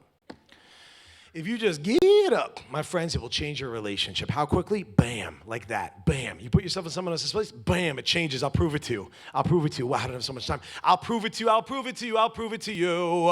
want to show you, I want to tell you a little story of what happens when you get in someone else's place. How quickly does your relationship change? Like this. Okay, now, I don't know what it's like in Florida. Again, I spoke a little bit about it before. I'm from New York. There's a certain thing that happens when someone is driving and somebody cuts you off. What happens? What do you do? Please, no profanity. What do you do when someone cuts you off? Good. Honk your horn. The first thing you do is you honk the horn. Okay, there might be some other things, but I said not to say them. Right. We say certain words which we shouldn't say. 4-letter things like love and hope and stuff like that. We go and we start yelling out, and we start honking the horn, we start flashing the lights, you try to cut them off, you start to go crazy, and the best is when people are yelling at you, and you look in the rearview mirror, they're like, you, and you look back and you go, I can't hear you. That's if you cut them off. But someone cuts you off, how do you feel? It's painful. So I was driving in Israel, and in Israel there's one added problem. Every 18-year-old has a gun. So everyone's in the army. So I go in and I cut someone off. I was driving, I cut someone off. Okay, it wasn't my fault, all right? I was high. I'm totally kidding. I just had to. Okay. Anyway, so I cut somebody off.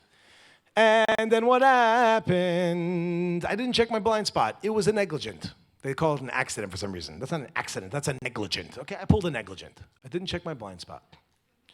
And I cut someone off. Then you try to make it better by sticking your head out the window and saying, like, sorry. But when you go like 40 miles an hour, comes out, it's like, they're like, are you mocking me? Right? And it turns into a whole thing. You're like, mock. Yeah. Anyway, so I go and I'm thinking, like, what am I going to do? I cut the guy off and he starts chasing me. I'm like, now what? My wife is like, whatever will we do? Smothering the muscle test. I'm like, don't worry, Robin. I'll take care of this. And we go ahead and I like making left. They follow me left. I go right. They follow me right. Finally, we're on a long stretch in a street called Sheshet Hayamim. It's found in an area called Givat HaMiftar. I'm driving my black Mazda 5. I didn't want to have to bring that up, but I was. I don't know where my kids were that day, but I was driving my black Mazda 5. I would say it's the Mercedes of Israel, but all the cabs are Mercedes.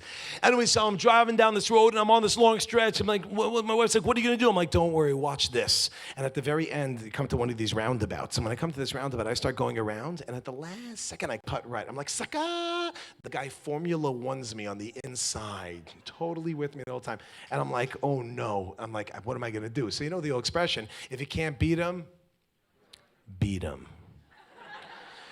So I stopped my car. My wife's like, what are you going to do? I'm like, don't worry.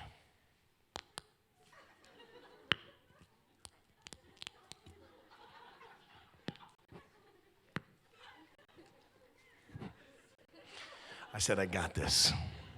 And I went out of the car and I slammed the door for poetic license. I slammed the door. I come back, I open it. I'm like, honey, if I don't make it back, tell the kids I love them. And you too. Tell yourself. So I get out, shut the door, and I start walking towards the car. The car stopped right behind me. Now, I want to make this more intense. So I figure I'll come over with a limp. Because when you limp, that's always more So I start walking over. I come right to the guy's window. I knock on his window 3 times.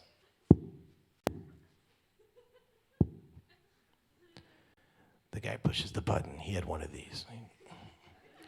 He opens it up. I said to him, listen,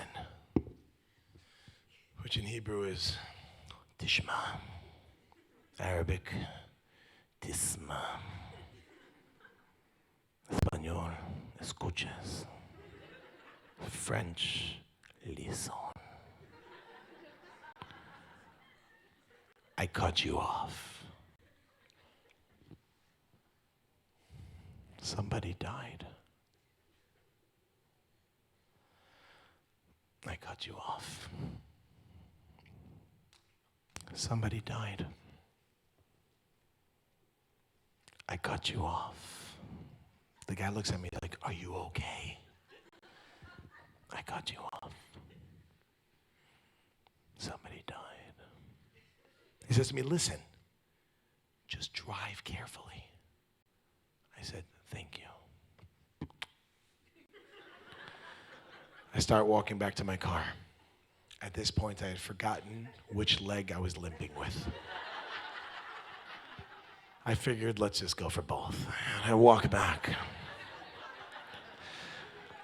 I get back in the car. I sit down, I turn to my wife, I go, I'm going to hell.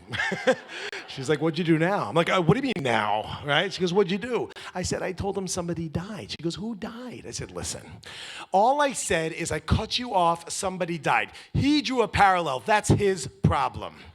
I'm sure somebody died. What happened? He went from wanting to kill me to wanting to give me a hug. How quickly? Bam, because he put himself in my non-place. But had I been there, he put himself in my place. And when you put yourself in someone's place, that changes everything. That changes everything. Just like this, get into somebody's place. Men and women, we think differently. We work differently. We're different. And we have to recognize that. If you approach a man like you approach a woman, you approach a woman like you approach a man, it's just not going to work. Imagine, I go to see an old friend of mine, Jessica. She's at the airport. I see her. I'm like, hey, Jessica. I go over to see her. I'm like, what's going on? Pump fist. Yeah. Right? Do one of those things. She's going to be like, what's up, homie?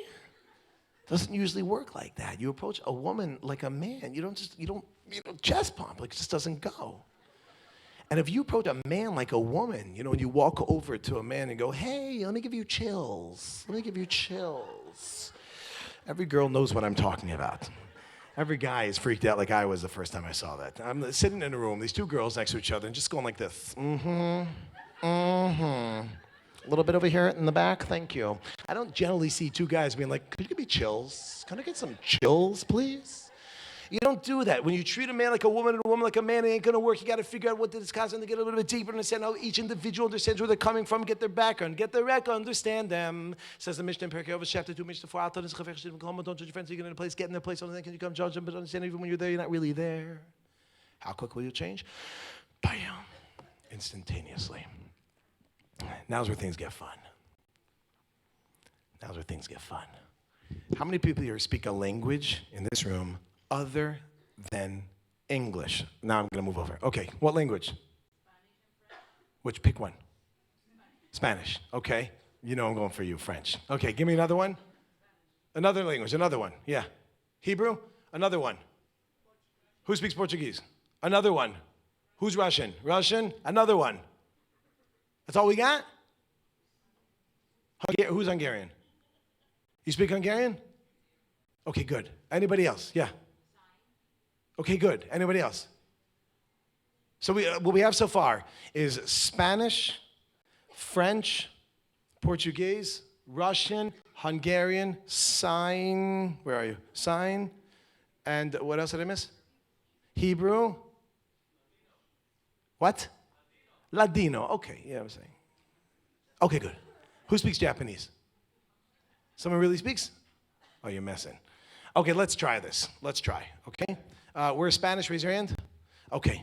Hola, ¿cómo estás? Muy bien, gracias. ¿Cómo dormiste ayer? Así. Así. Okay, good. Comment ça va? Très bon, merci. Très bon. Saudade. Saudade, começa com bem.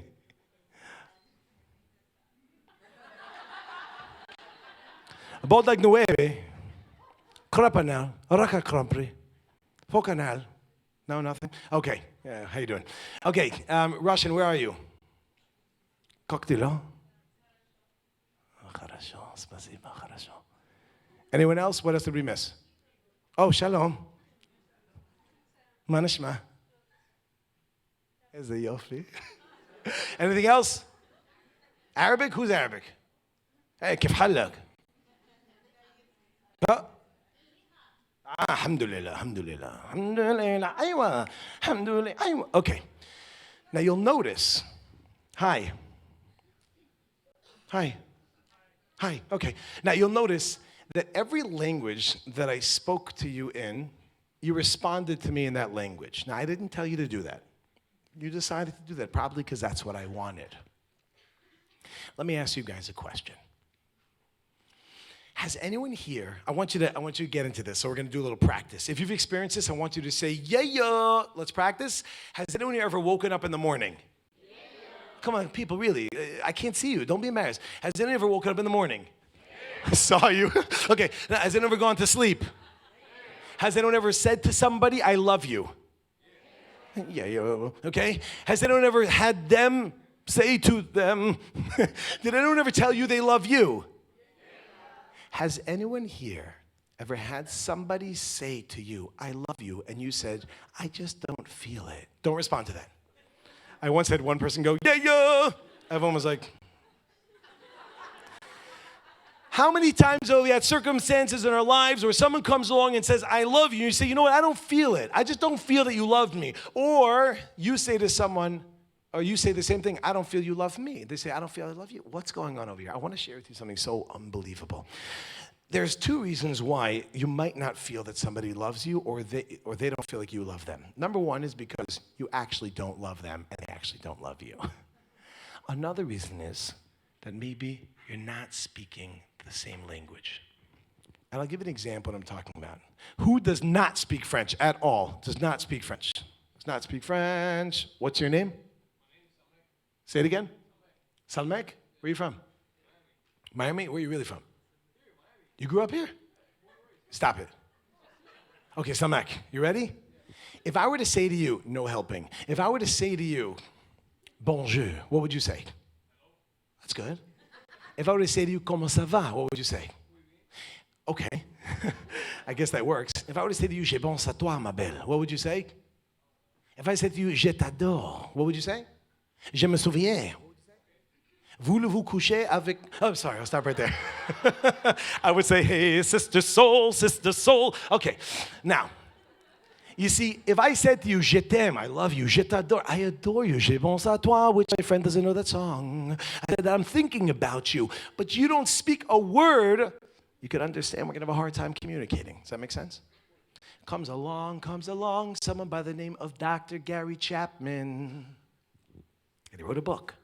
That book is called The 5 Love Languages. And in essence, it's the Mishnah in Pirkei Avos. Anyone know what chapter? 2, 4. Good. Chapter 2, Mishnah 4.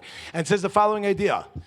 Don't judge a friend until you've been in their place. Comes along Dr. Chapman, he puts us into a serious reality. He says the following idea. What does it mean when we say the concept of don't judge a person until you've been in their place? What it means is try to get into their place. And what we're saying over here when we say try to get into their place is we mean to say the following concept. Understand that just like people speak different languages, and if I don't understand the language that you're speaking to me, I'm going to have a hard time communicating with you. And what is the definition of communication?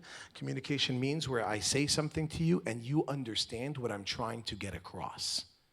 Not just that we understand the words, but you understand what I'm trying to get across. And he says that there are essentially 5 different love languages. And I'm going to tell you what they are, then I'm going to break them down. Then we're going to do a recap, then I'm going to say a story, and then I'm going to bounce out of here like no one's business because I got to play into cats before I make Yom Kippur. All right, so here we go. Let's list them. Number 1, no particular order, but number 1 is what's known as words of affirmation. Number 2, quality time. Number 3, touch. Number 4, acts of service. And number 5, gifts. Let's break it down. Number 1, words of affirmation. What are words of affirmation? If you're a words of affirmation person, that means you need to hear somebody say to you, you're great. I love you. Thank you. Words. You're amazing just the way you are. When I see your face, there's not a thing that okay, you get it? Your eyes, so when you go ahead and you need to feel it, someone has to tell you you're amazing, you're incredible, you're unbelievable, you're unbelievable. And if they don't say that, you're not going to feel it. I certainly have a little words in me. My wife comes over and says, clean the kitchen. I say, no. She goes, but you're so good at it. I say, I'll do it. Every couple of minutes, if she's smart, she sticks her head in and she goes, wow. I go, you ain't seen clean, girl. Check this out. If you're a words person or your spouse, your partner is a words person, then you need to speak their language. You need to know words. Now understand, every one of these languages is as different as is a language. The first one is Japanese. Next one is Chinese. Next one is Hebrew. Next one is Russian. And the last one is sign languages. All different alphabets. They're not connected to one another. Someone who is a words person, you need to speak to them with words. Number 2. Number 2 is something known as quality time. Okay? I'm assuming that everybody knows.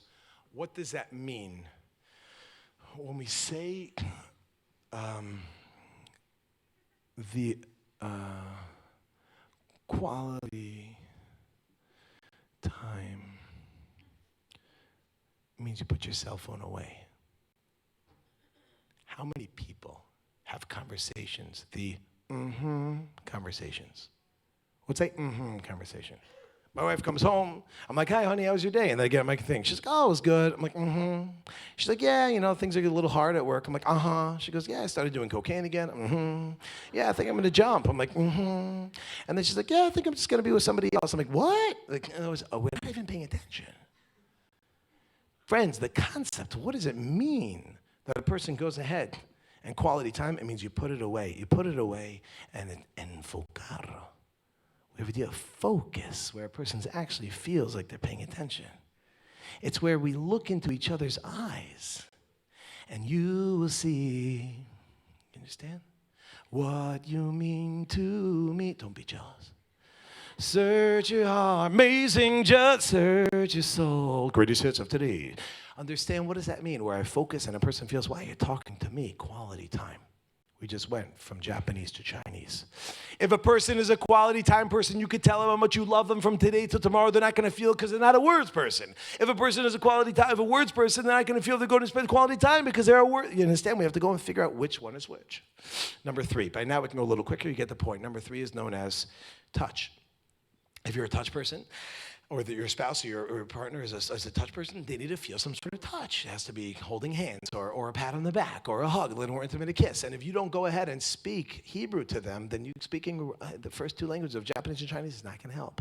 Number 4 is acts of service. What's acts of service? You're a person who likes to get things done. You're orderly. You're put together. You get things put together. One type of person who's like that, when someone's like that, tell me, is anyone here orderly? Very organized. Very organized. Anyone very organized? Nobody? I can't see anyone. Yeah, okay, very organized. Jeff? Jeff, okay, let me ask you a question. Let's say you left your house one day, and you left it a little mess. It would never happen, God forbid, chas v'shalom. But let's say you left your house, chalila, and it was a little bit, b'li ayin hara, and it was a little bit mazal tov, dirty. okay? And you come back at the end of the day and someone cleaned up. Not just they cleaned up, they cleaned exactly how you like it. How would you feel? You'd call the cops, right? Me too. It'd be a little bit freak out. Like, you know, sound like, wow, thank you so much. It's like someone, yeah, okay, bottom line, you'd be like, wow. What? Okay, you guys say I see you're very organized, but you're not organized. That makes sense. Okay, so anyway, for those who are, you can live vicariously through Jeff's attempt, right? So we understand that when you are very organized, put together, acts of service means someone picks up the laundry for you, someone goes ahead and they do the grocery shopping, they go and they do something, and then what ends up happening is the person starts to feel it. Everybody hears this? You start to feel it. Number 5 is gifts. Did anyone here ever get a gift? It could be a small gift, chocolate, and they say, wow, they love me. Or has anyone ever gotten a gift? It could be a small gift, a chocolate, and they go, wow, that's it? Then maybe you're not a gift person. How many people here can already start to see themselves or someone that they're with? Can anyone see people like that? It could be your parents, it could be your siblings, it could be your kids, it could be your friends. You start to see people work a certain way. And if you don't talk to them in that language, you could have 30 years of a marriage that will break down because the love is there, but they're not actually connecting because you're not getting into the place in a way where you really understand them.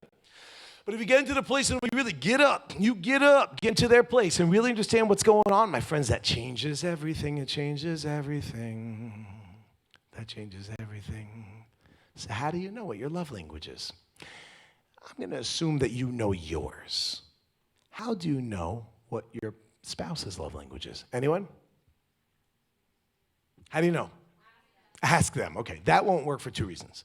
One from the man's angle, one from the woman's. From the woman's angle, that would not work because if you go to a woman and say, what's your love language? They go, if you don't know, then it's over.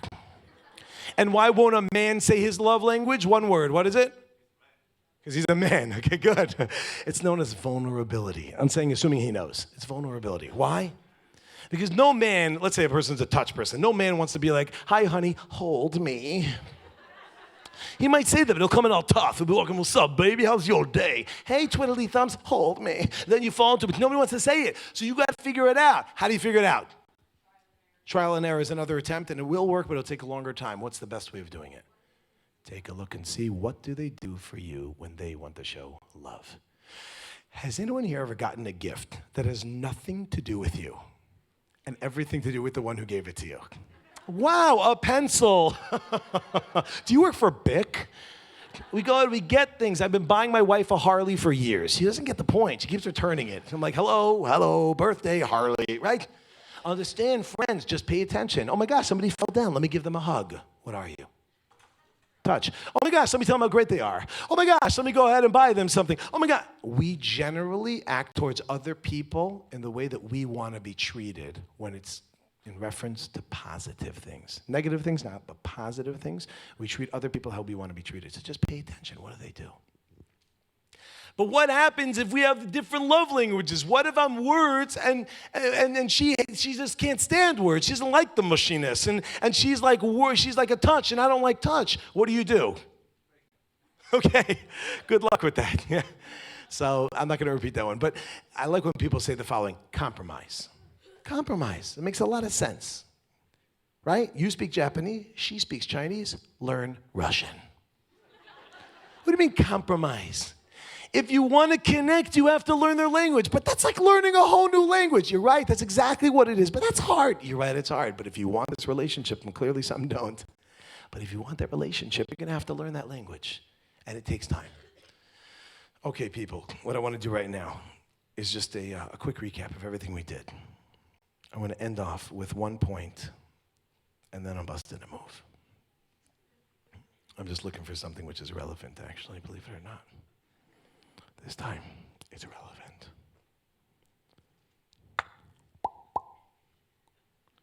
Okay. I'll have to find it while I'm talking after.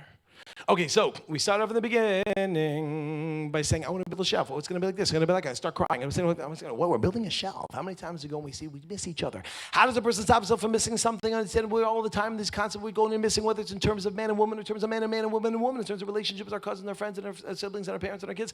We're totally missing each other. How do we do it? It comes along the Mishnah in Perkei Avos, chapter 2, Mishnah How many books in Mishnah are there? 63 is correct. How many books of the Bible are there? Well, I don't think we said that one. Okay, 24. Okay, we get a little further. It says the Mishnah comes along, Hillel. And Hillel says the following idea. It says, don't judge your friends who've been in this place. You never have been. You never will be. You can never come to judge anyone. So what's it coming to teach you? It's not saying don't judge at all, because if you don't judge at all, what happens? You don't have a real relationship with someone. So obviously you can have a relationship and you have to judge it. But what do we talk about when we say the concept of it should be what? Don't judge until what? Because. So what does it mean? Until try to get in their place. But when you get into the place, you should know you're never in the place. Even when you get into the place, you're not still in their place. Understand about. At least you're getting a little closer. What's it telling you? Try. I don't know what an alcoholic is. I don't get it, but I get what chocolate is. I understand when I put myself in that situation, I start to understand what's going on over there and understand what's going on over there. Now I can sympathize, I can empathize, I can have a real relationship. And understand, oh, you get me, we're on the same page. Wow, you get me, now I get you.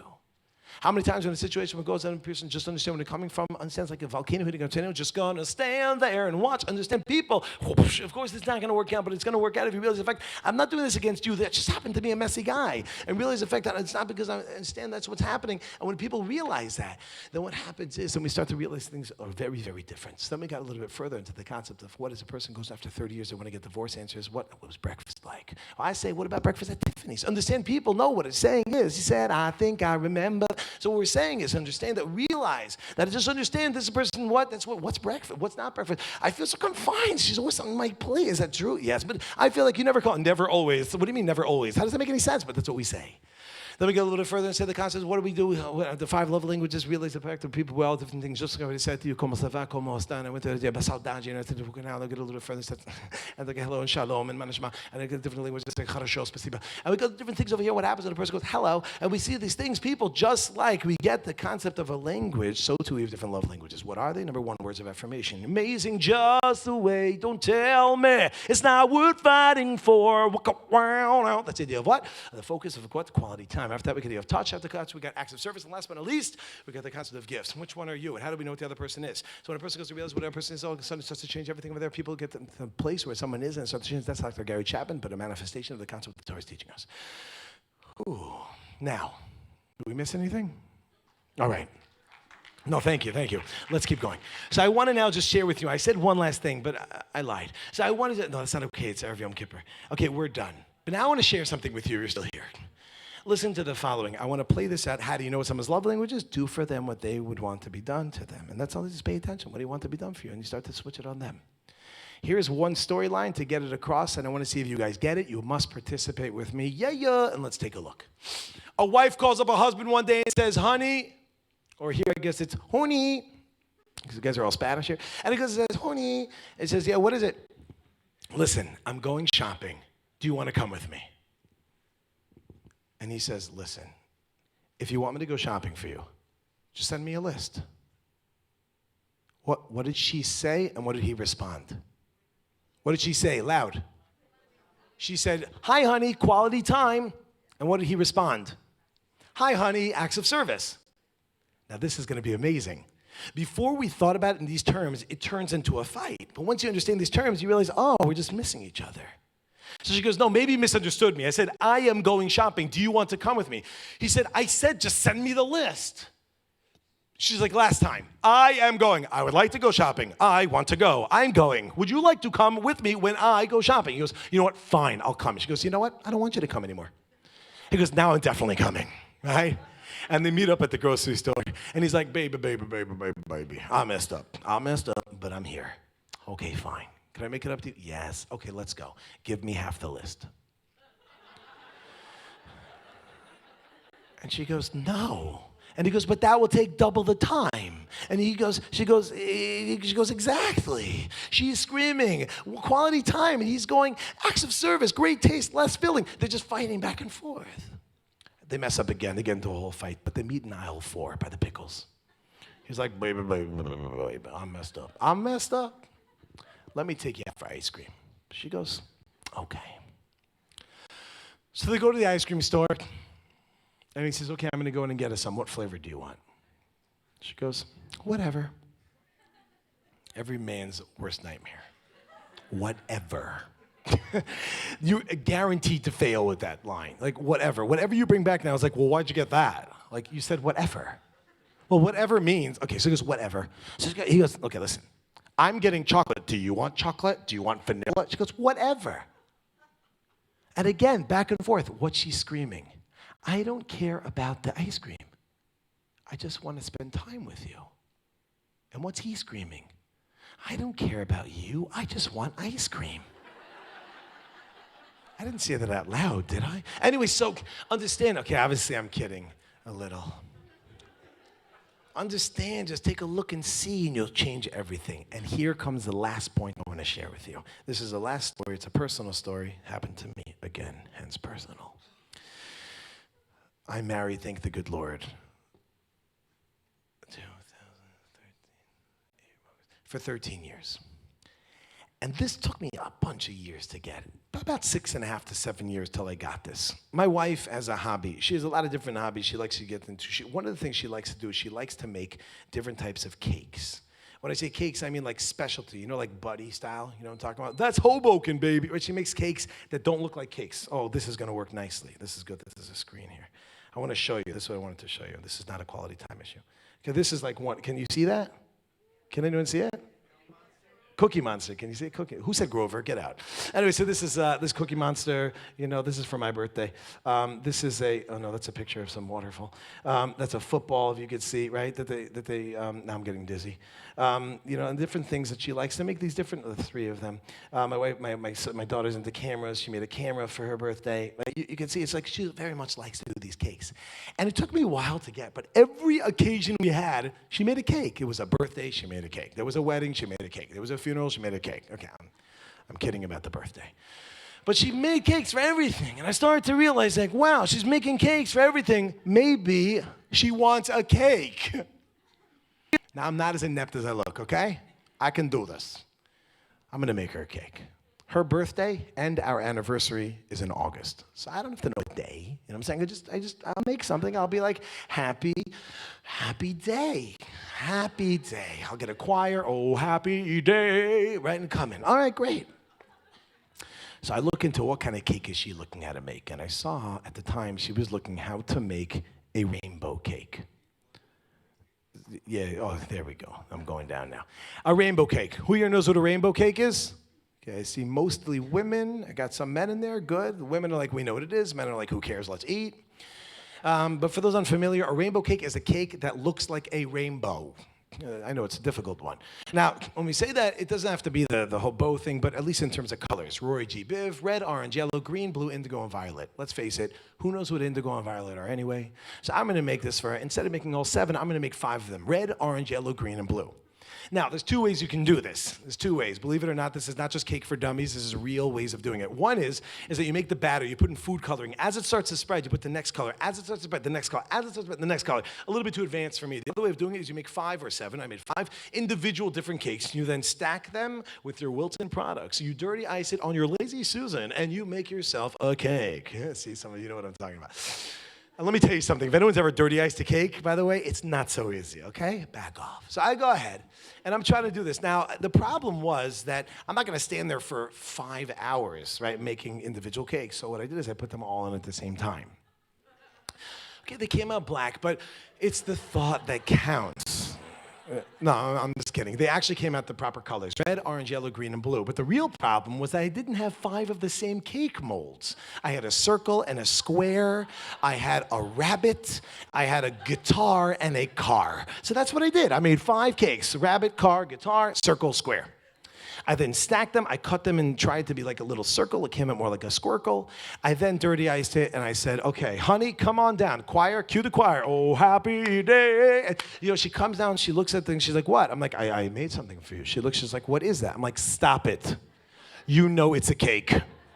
She's like, oh, you made a cake for me? I said, sí. She said, ¿cómo? Para mí? Para ti. We have a para ti. She says, you made a cake for me? I said, I made a cake for you. She's like, wow. And you could see her getting emotional. And she goes over to this cake. I'm like, check it out. She takes a knife and she cuts into the cake. She started to cry. She had cut her finger while she was, I'm kidding. It was her whole hand. No, I'm just kidding. She started to cry. And of course, for her, she's not going to eat it because of the calories, okay? And I get to eat it because I'm in my 4th trimester. So what happens is She gets to see the beauty, I get to eat the cake, and I get to connect in a way of love. You see, people, all we need to do is really take a look and see where are people coming from. And everybody comes from a different place. We all have different backgrounds. If someone were to stop for a moment and put themselves in someone else's place, it would change everything. How quickly? Instantly. This, my friends, is the wisdom of the Torah of thousands of years. Al tadin es chavercha ad shetagil lemkomo. And yeah, I'm going to be open and straight about this pitch. If anyone can make a check out to my name, to Yehudi.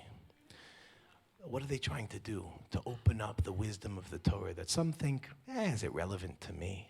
Are you kidding me? The Torah talks to every one of us, but some don't recognize it yet. And to give people the opportunity, we have to open up to give the opportunity and recognize the wisdom of the Torah applies eternally up until now, 2016. And when we start utilizing it, what ends up happening, our lives start to change. My friends, al todin es chavercha, ad shetagil lemkomo.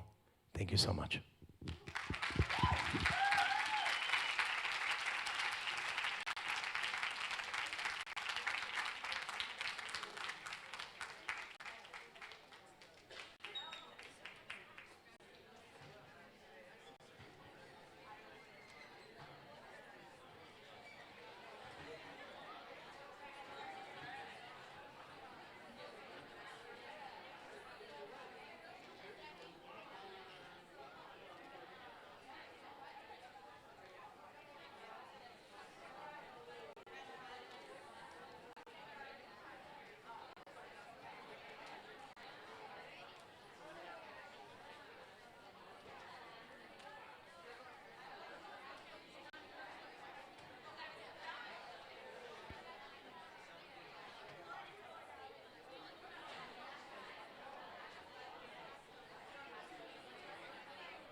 apologize for the delay. The program will start in 3 minutes.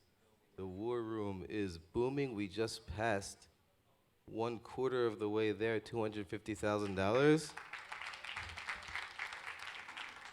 The final program will start in 2 minutes and 30 seconds.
Good evening, ladies and gentlemen, and welcome to the fourth and final inspirational session of the Yehudi Dave Inspiration and $1 Million Campaign. Please find your seats. Thank you very much.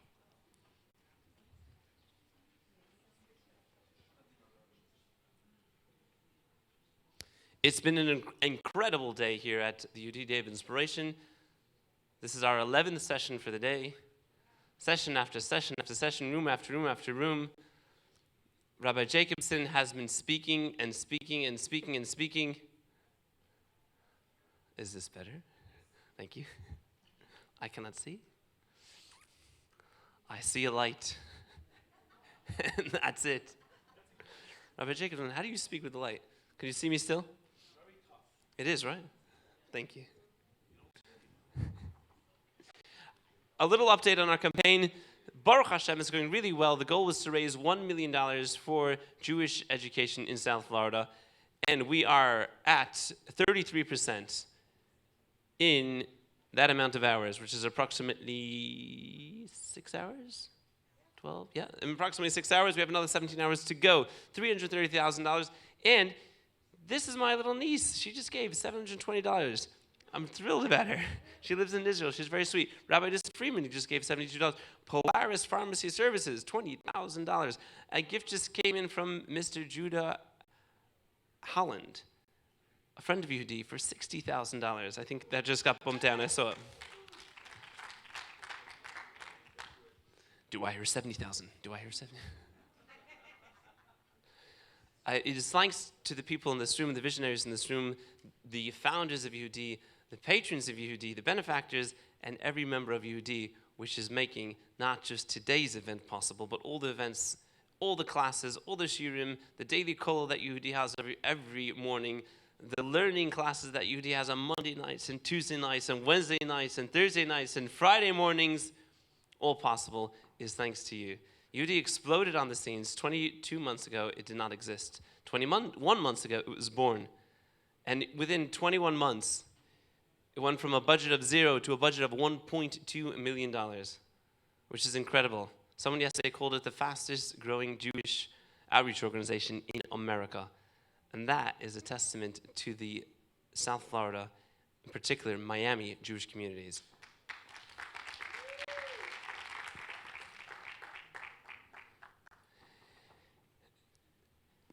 We're at the keynote session of the Day of Inspiration and $1 Million Campaign. Following the keynote session, there's going to be two dinners, a VIP dinner for all the patrons of Yehudi that were generous and opened their hearts to give 5,000 or more. At the same time, there will be a rooftop dinner reception for any donor, 360 or more, or if you love Yehudi and you've given close to that, you're welcome as well. Avram Rabinowitz, $400. Zadie Eli, $72. Avi Horowitz, $400. This keeps on going. This is fun. But Ita Yarmish is still there. This is my niece. She's really cute. At the keynote session, we have something that is most close to my heart, is that we're giving out the Ani Yehudi Award. Ani Yehudi Award is something that a committee of the people of Yehudi get together and discuss based on the criteria. They search everyone in the globe who is deserving of this year's award.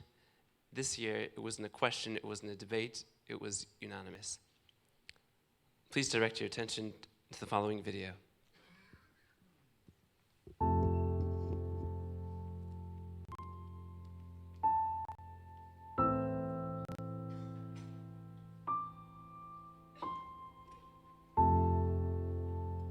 My name is Esther Youngreis. I lived before the Holocaust. I lived in the Holocaust. I'm here after the Holocaust. And God bless me. My children are all rabbis and rabbitans, teaching Torah, kindling the light.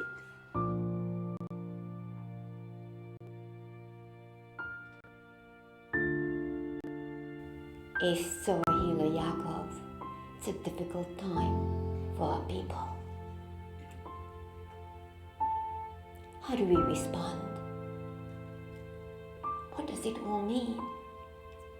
In every situation in life, you have to grow. You have to become better, stronger, and more understanding and more compassionate. Those are the challenges that you have, your choices. You can become bitter, you could become nasty, you could become angry and self-indulging, or you could become a better person.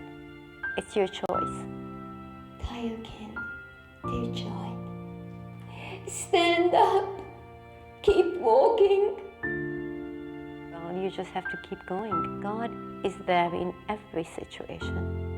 You just have to see Him and listen to Him. It depends on you.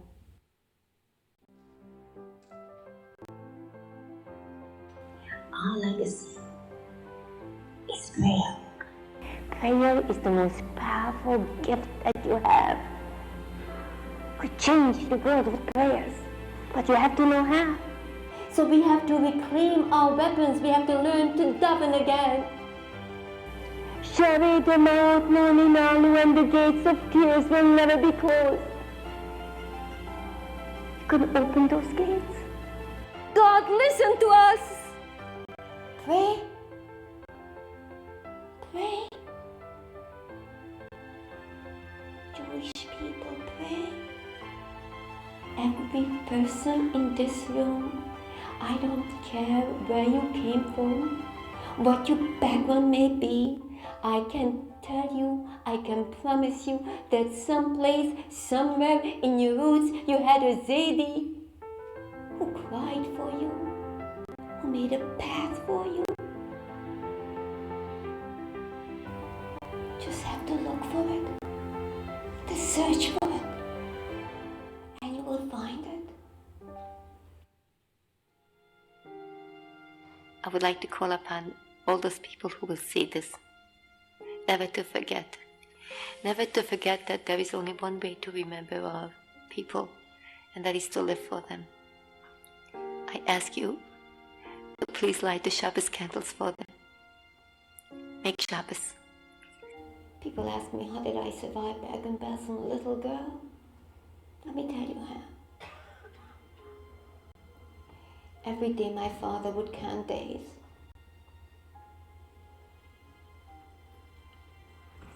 And as he would count the days, he would say to us, just be patient, you will see. And he would hide a morsel of his portion of bread.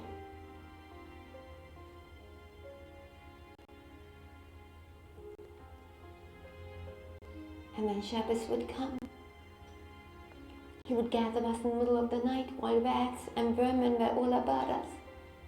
And he would say to us, macht sie die Kinder, die äugerlich süße Kinderlach. Close your eyes, sweet children. Macht sie die äugerlich. He would close our eyes. And then he would say, wir sind in der Heim, we are at home. The mama hat gebackt challah. Your mommy just baked challah. It's Shabbos. Shabbos. And softly he would start to sing Shalom Aleichem. And on one occasion my little brother tugged at my father's sleeve and he said, Tati, ich sehe nicht kein Malochim du. I don't see any angels here. And my father started to cry. And he said, Es kinderlach. Es sind the Malochim. You children, you are the angels. So we survived back in Belgium because we became angels of Shabbos. And we, the Jewish people, what did we do with Shabbos? We gave it up for card games, for shopping,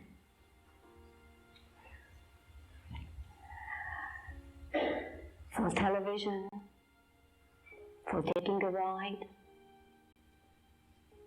We lost Shabbos, and we lost our families. America is called upon to light candles. Light candles, America! On what night? Monday night? Tuesday night? Wednesday night? Thursday night? No! Friday night! Every person can come a little bit closer to Shabbos. Reach Shabbos. We will keep Shabbos. Just one Shabbos. Just one Shabbos and Mashiach can come.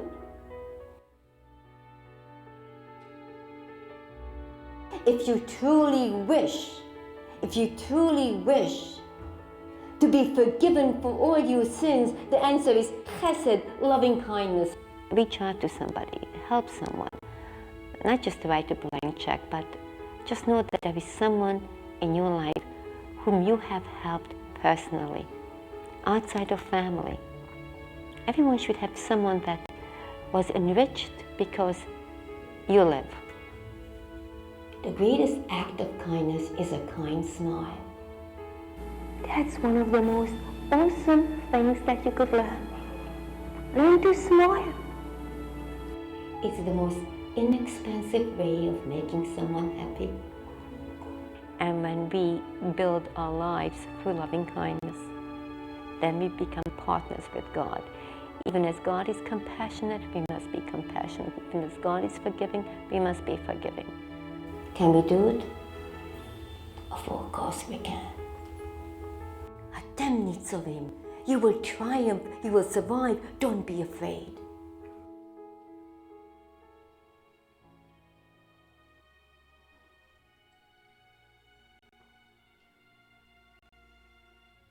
We were in Switzerland, in our DP camp, and they bought a transport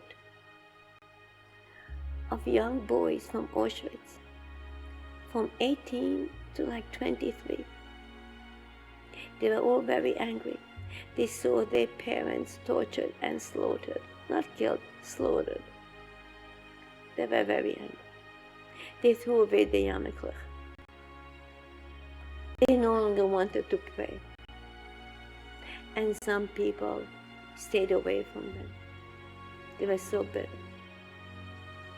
My father went every night to their dormitory, but they slept. Do you know what he did, my father? He sat with them, Shema Yisrael, and he sang it to them. Never argued, never entered into a discussion, just said Shema Yisrael. And then he went from bed to bed, kissed every boy, planted a kiss on their foreheads, and covered them, and said in Yiddish, Schlupke sind der Heid, süße Kind, Sleep well, my sweet child. Sleep well. And today I also say to all my children, grandchildren, great-grandchildren, and to all of you children, that which my father said, Shema Yisrael. I kiss you from my heart. Schlaf gesundheit. Always sleep easily, because you know that God is above you, and you'll be all right. So tonight, we're going to start an awakening for all our people. It's Shema Yisrael. And never forget it, friends. Never forget it. Let us make this Shema Yisrael awakening for the entire world. I speak from experience. I lived it. We have to do something, friends. It's in our hands. It's so easy. Get the Jewish world to say Shema. So to all my children and grandchildren and great-grandchildren throughout the world, and to you who are listening, to you who see me, I send you my brachas, my blessings. V'nafsho shuro v'nafsho. My soul will forever be connected with you in this world and in the next world. Hashem should be with you, sweet children. He should bless all of you. And remember to teach your children and your grandchildren and your great-grandchildren, Shema Yisrael, Hashem Elokeinu, Hashem Echad. God is our God, and He's the only one.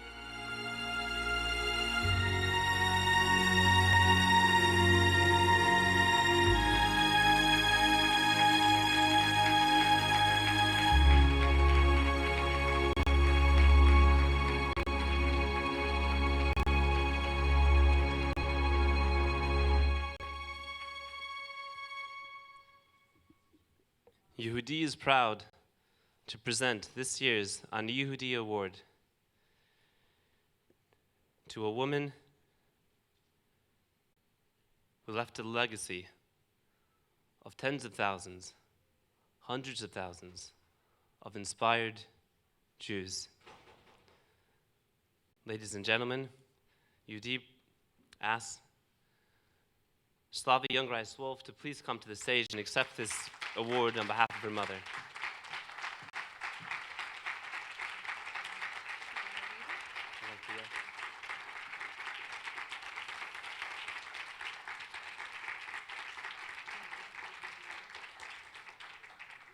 The inscription reads, "Within every Jew there lies a spark, a flicker of light, a tiny flame. If you wish it, that tiny flame can become a great fire, from which the words, Hineni, here I am, God, shall emerge. My children, Shavu Banim, come home." Rebbetzin Esther Youngreis.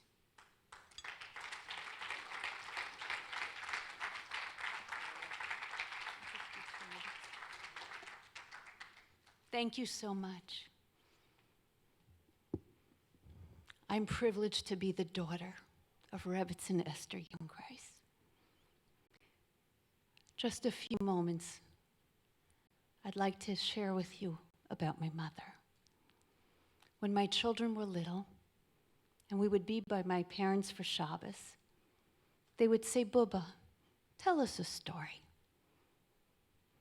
My children's favorite story was when my mother would tell them how she was just a little girl, and her parents, my grandparents, my mama and Zayda, decided that the winds of war were blowing over Hungary, and they wanted to make just one last visit to my Zayda, to my grandfather's parents. My great-grandfather's name was Harav Rabbi Yisrael Youngreis, and he lived in Nadadvar. He was the chief rabbi of the city. My grandparents took my mother and her two brothers. It was a very perilous journey. It was in the winter. The snow was very deep. It was very dangerous to travel then as a Jew, but they made the trip. And my mother described coming in, and my great-grandmother, for whom I was named Slavachana, embraced the children. And somehow she had some delicious, delicious cakes and delicacies, despite the danger of the time. And my mother would go into my great-grandfather's study. Behind him were all the holy books. And she would love to sit as he would study out loud and drink a hot tea with a sugar cube. That time that my mother went, my great-grandfather said, "Mein Kind, my child, come with me outside for a walk." And she bundled herself in her coat, and the snow was very deep, and they walked together. But my great-grandfather walked first, and he told my mother to walk behind him. And when they finally came back in, he looked at her and he said, "Lichte Kind, my precious light, tell me, do you know why it is that I walked before you?" And she said, "Of course, Zadie, because the snow was so deep and you wanted to make footsteps for me."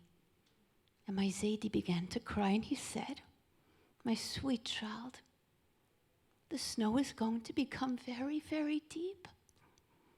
And I want you to always remember for the rest of your life that you had a Zadie and you had a Bubby, and we made footsteps for you. Never forget it. Never be afraid." Soon after, my Zadie was taken to Auschwitz, along with his wife, his Rebbitzin, his children, his grandchildren, and he was never seen again. My mother was taken to Bergen-Belsen, and she told my children, "Süße Kinderlach, my sweet children, the snow was so deep, and there were so many times that I fell down in my life, but I picked myself up because my Zadie made footsteps for me. Never forget it." When we leave here today, my friends, and we come to the day of Yom Kippur, never forget that each and every one of us sitting in this room, each one of us has a Zadie, a Bubby, who cried for us, who made footsteps for us, who prayed for us, who watches over us. Never be afraid. When you leave here today, go out, make a difference in this world. My mother's last wish was, say the Shema. Say the Shema. Embrace your mission as a people. Hashem should be with you. Shana Tova. Thank you so much.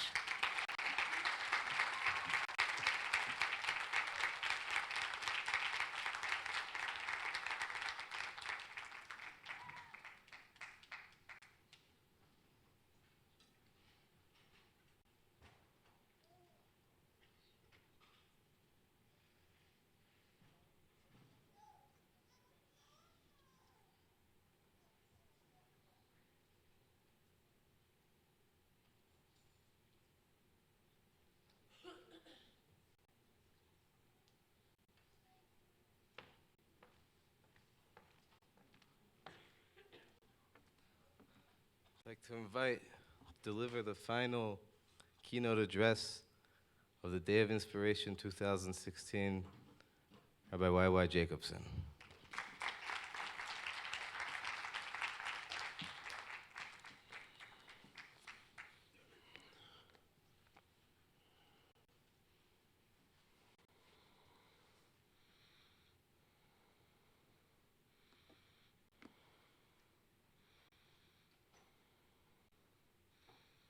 If you could put your cell phones on vibrate, please.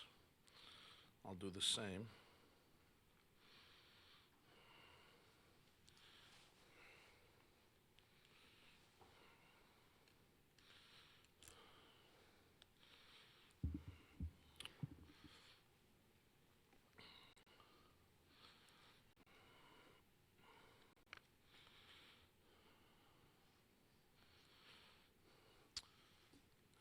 The story you just watched, Rebbitzin Jungreis of blessed memory share about her time in Bergen-Belsen.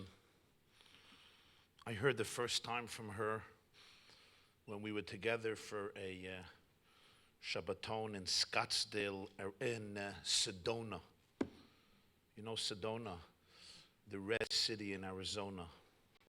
There was a weekend retreat there, and I was invited to speak. And I came there, and to my delight, I see that Rebbetzin Jungreis was also there for Shabbos. I didn't know she would be there. And we were sitting and schmoozing, and she told me that the reason that she was there was because there was somebody she once knew, and their child became socially, emotionally, psychologically, and spiritually quite lost. So she traveled, she took the flight to Sedona, pretty remote place, so that Sunday she would be able to meet this youngster and try to encourage this young girl and give her some hope. And in order to make it there, she had to be there on Shabbos. So we had a very meaningful Shabbos together. She spoke, I spoke. And it was very moving to me to see. Sometimes you see great speakers, orators, lecturers, teachers, leaders who are very good with large audiences. After all, there'll soon be a debate tonight, and you'll see what I mean. The sign of a true Jewish leader is somebody who cares for one as much as they care for 1,000, because they understand that 1,000 are really made up of ones. And that Shabbos, she told the story of her father telling her in Bergen-Belsen, when her brother asked, "Where are the angels?" Her father said, you are the Shabbos angels." There was a lot of emotion in the crowd when she shared the story, and perhaps Rebbetzin Jungreis didn't even realize, maybe, or she did probably, but I don't even know to the extent of how much American youngsters haven't heard Friday night a message from their parents that you are the Shabbos angels. Just to have the serenity, the sacred space in a home where the iPhones are off, the television is off, people are sitting together, that a father or a mother could say, "You are the angels," is a very unique phenomenon in today's world. You need the space, you need the mental space, the family space, the emotional space. And I would say, in a way, you could summarize Rebbetzin Jungreis' lives as one who always tried to impart that message that she heard from her father in Bergen-Belsen to young Jewish women and men throughout the world, throughout America and throughout the world, that you are really the Shabbos angels. You are the angels to bring the light, the serenity, the spirituality, the meaningfulness of Shabbos throughout your environment and throughout the world. And we offer to you, Mrs. Slavi Jungreis-Wolf, our deepest condolences on the passing of your mother, a great teacher, a great soul, a great spirit, and really a great angel of Shabbos for so many Jews. And may her inspiration and living legacy inspire all of us to be Shabbos angels. When I finished my speech in Sedona, she came over to me and she said, "I'm going to call your tati and tell him how good his baby was." How good his baby was. And it reminded me, Rav Kook was the first chief rabbi of Israel, Rabbi Avram Yitzchak HaKohen Kook. And his mother died, not a young woman, she was old. And he was one of the great personalities of the time. And he was crying hysterically by the funeral. And they asked Rav Kook, your mother wasn't a youngster. Why the hysteria? And he said, "Nobody will ever call me again Avremela.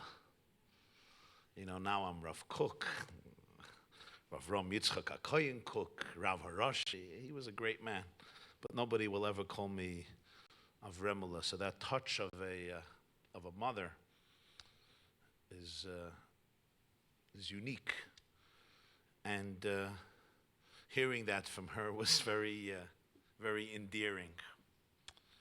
So my friends, you know, I was asked to talk about forgiveness, how to forgive others, how to forgive God, how to forgive yourself. It's a tough topic, but I guess if not before Yom Kippur, when? But on a lighter note, there was once a Jew and a Hindu and a politician who went hiking. You think it's funny? It's not so funny to get a Jew to go hiking. They went hiking in Tennessee, and they got lost somewhere, and it was night, and they couldn't find a hotel, and there's 3 people stranded. So they find this farmhouse, and they knock on the door, and the farmer comes out, says, "How can I help you?" And the Jew, the Hindu, the politician say, "You know, we're hiking here. We thought there'll be a hotel. We can't find the hotel. Can we sleep over the night?" The farmer says, "Of course. The problem is I have only 2 beds. So 2 of you could go into the bedroom, and 1 of you will have to sleep in the barn. But the barn is very comfortable."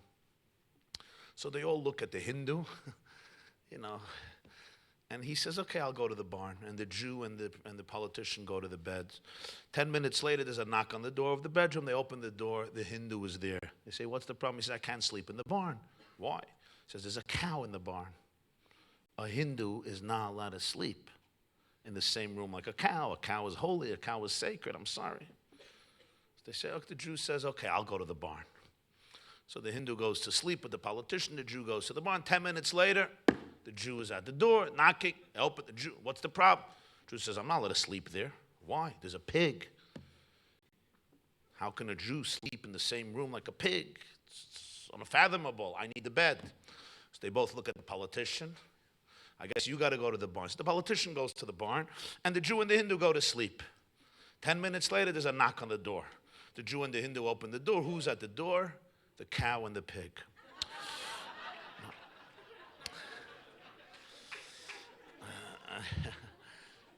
Friends,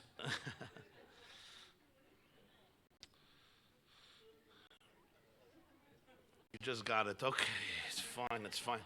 This is my introduction to the debates, 9 o'clock tonight, since I'm going to be on an airplane, so I just wanted to participate in some way, just to give it perspective, to put it into context so you understand what America is dealing with, what America's facing. Forgiveness. Let's put it simply. The great mystics ask a question. Why is it that children don't bear grudges and adults do? Why is it that your child can tell you, "Mommy, I hate you. You're the worst mommy in the world. Tati, I'm never talking to you again, and you're not getting a piece of my birthday cake." But 10 minutes later, when you give them ice cream, they're your best friends again. What about an adult? Adult tells you, "I'm never speaking to you again."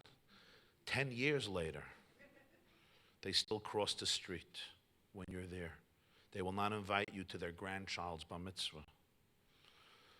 Adults are more mature. Why do we hold on to grudges for weeks, months, years, centuries, some of us decades, and if we would live long enough, millennia? And the mystics say the answer is this. Children choose being happy over being right. Adults often choose being right over being happy. For children, the most important thing is to be happy. Mended relationships contribute to happiness. For adults, the most important thing is to be right. So even if I know that I'm going to be miserable, I would rather be miserable, but I'm going to be right.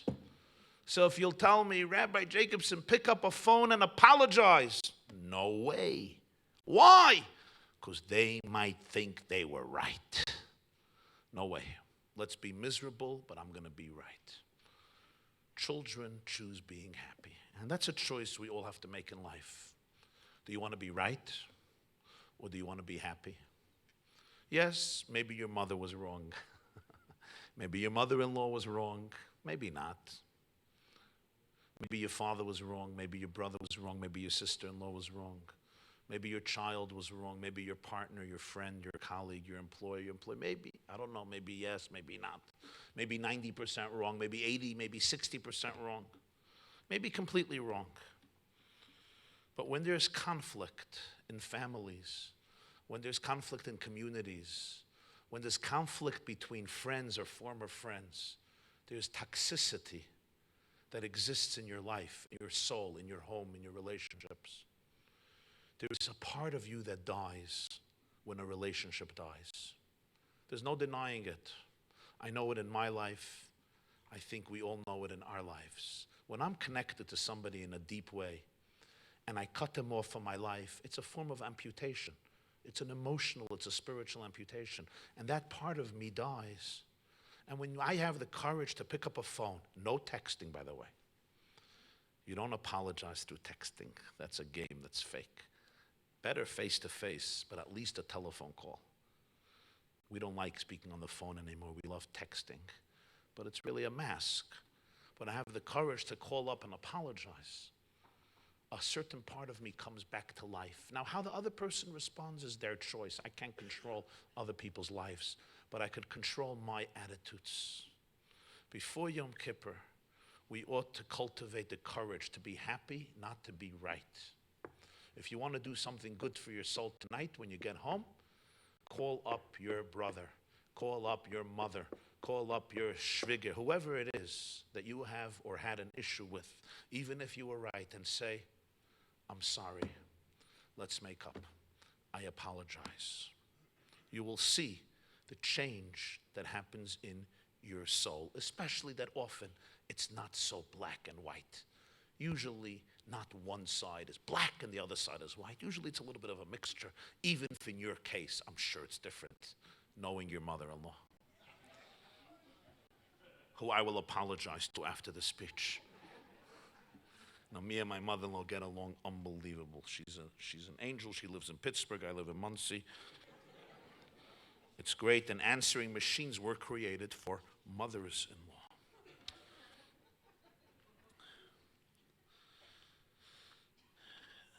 You know, there is a woman, her name is Yocheved Krigsman. I happen to know some members of the family. She was a girl in a camp in the Catskill Mountains in New York.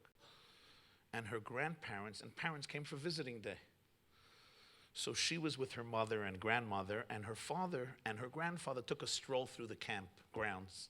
And as they're walking, her grandfather, who just passed away a few years ago, meets another old man walking, and he gives him a slight little, what I call Jewish nod. You know those nods like this? Like a little tiny nod. Like when you know somebody but you don't know them, you know? You don't know them enough to say hi, but you know them enough not to ignore them. It's like one of these complex Jewish nods. Like it's just a drop, you know, you're stiff, but whatever. Jews do it all the time. It's like the Yashakayach nod in Shul, Shkayach. So he gives him this nod. So his son, his name is Robbie, says, Tati, who was this old man? Says, he? My best friend before the war. We learned together, we were chavrusas. Says, your best friend before the war? Why didn't you hug him? Why didn't you embrace him? Why didn't you introduce him to me? Says, let's not go there. He says, what do you mean, your best friend? Why weren't you more enthusiastic about meeting him? He says, trust me, it's better not to talk about. He's really curious. He nudges and pleads with his father to tell him. So his father tells him. As they're walking, and this guy is walking the other way, his father says, my best friend, literally my best friend. We were closer than brothers. We lived in Romania. As we just heard on the video, dark clouds were descending on Eastern Europe. I had foresight. I had a wife, I had a little baby, I had in-laws. We were living together. I got myself visas and papers to be able to leave when I have to leave. and I put them in a hiding place. You know, Romania remained neutral for quite a few years, but ultimately it was dominated by a Nazi-controlled regime. And one day my best friend comes to me and says, what are you doing about the dangers, the lurking dangers? And I tell him, I got these visas and I hid them. And he tells him the hiding place. Best friend. That night, he says, I go to that place to see and check up on my visas. They're gone. I turn over the whole house. Can you imagine? They're gone. I run to my best friend's house. It's empty. The Germans come in. He and his family are transported to Auschwitz. His wife is murdered. His child is murdered. His in-laws are murdered. He survives Auschwitz, makes it to America. After the war, he hears that his best friend got out on time to the safe side of Romania. His family was saved and he came to America. So he says, Robbie, now you understand why I didn't embrace him. He says, Father, I don't understand you, so why didn't you punch him in the face? I would have punched him in the face. He says, it's over, there's nothing to do. He says, what do you mean it's over, it's over? This guy indirectly caused the demise of your loved ones, your family. And his father says, let me tell you something. Those were different times. People were so desperate to live, they would do anything to survive, even unthinkable criminal acts to survive. It was a different time, a different era. There's nothing I can do to fix it. I could remain resentful and bitter, or I could decide to move on. I decided to move on. I heard the story. I told you I know some family members. The man was a pretty happy fellow. And I thought to myself, you know, most of us haven't had such an experience where somebody did this. What if somebody would do it? Is it possible to forgive? Did he forgive him? I don't know that he could forgive him. I don't know that you could forgive somebody for this. I don't know. I'm not in the position to answer that question. But I'll tell you what he did do. He managed to look at it from the other person's perspective, not to justify it, but to see it from the perspective of the other person who's desperately trying to live. And that allowed him maybe not to forgive, but to be able to move on and not live in an endless orbit of anger, hate, resentment, frustration. And I say to myself, if that person can do it under such dire conditions, if we would be able to see things from another person's perspective, which does not mean they're right, and it does not mean what they said or did was not hurtful or wrong, but it means the ability to really see somebody from another person's perspective. That's the beginning of a relationship. And I think it's the beginning of finding the space in you to be able to ask forgiveness and to be able to offer forgiveness and forgive somebody else. But for this, I have to see things from your perspective.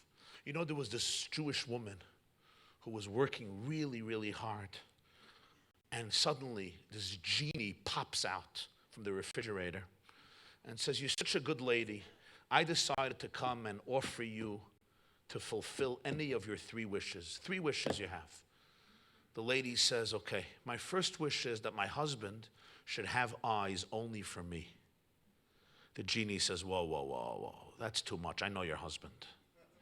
What's your second wish? She says, my second wish is that I should be the most important thing to him in his life. The genie says, whoa, you're really pushing it today. I know your husband. Come on. What's your third request? My third request is that when he wakes up in the morning, before he runs out of bed, 45 minutes, he should just spend time with me. The genie is like, whoa, this is getting more difficult from moment to moment, but let me see what I could do. Let me think about it. And the genie says, you know what? I will grant you all your 3 wishes. And within a few seconds, this woman was transformed into an iPhone 7.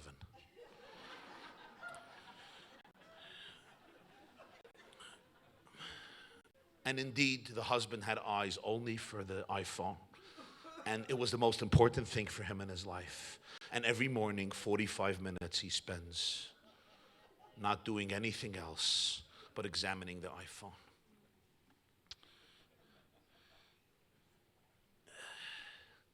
You know, there's something else about forgiveness that I want to tell you. There's a God in the world. And that means you hurting me is not the beginning and the end of the story. You may have done something that for me was difficult. But what allowed me to experience that difficulty was not you wanting to do it. It was God allowing it to happen to me. That means there's an element here between me and God. The Talmud says somebody who gets furious is worshiping, it's like he's worshiping idols. Kol hakoyes kil oved avodah zarah. Why? The answer is because I'm getting furious because I really believe that you control my world. You know, if you slam the door on my finger, it ever happened to you? Oh, it happened to me once. My best friend slammed the door and my thumb was stuck. It's like, oh my God, it hurts, right? But would I go over to the door and start punching the door? You criminal, you lowlife. That's what we do with kids. We hit the door, we knock the floor that made the boo-boo, and it makes them feel better. But we know the door is not guilty. Somebody else slammed the door. He did it intentionally or unintentionally. In that case, it was unintentional. People don't have control over our lives. God does.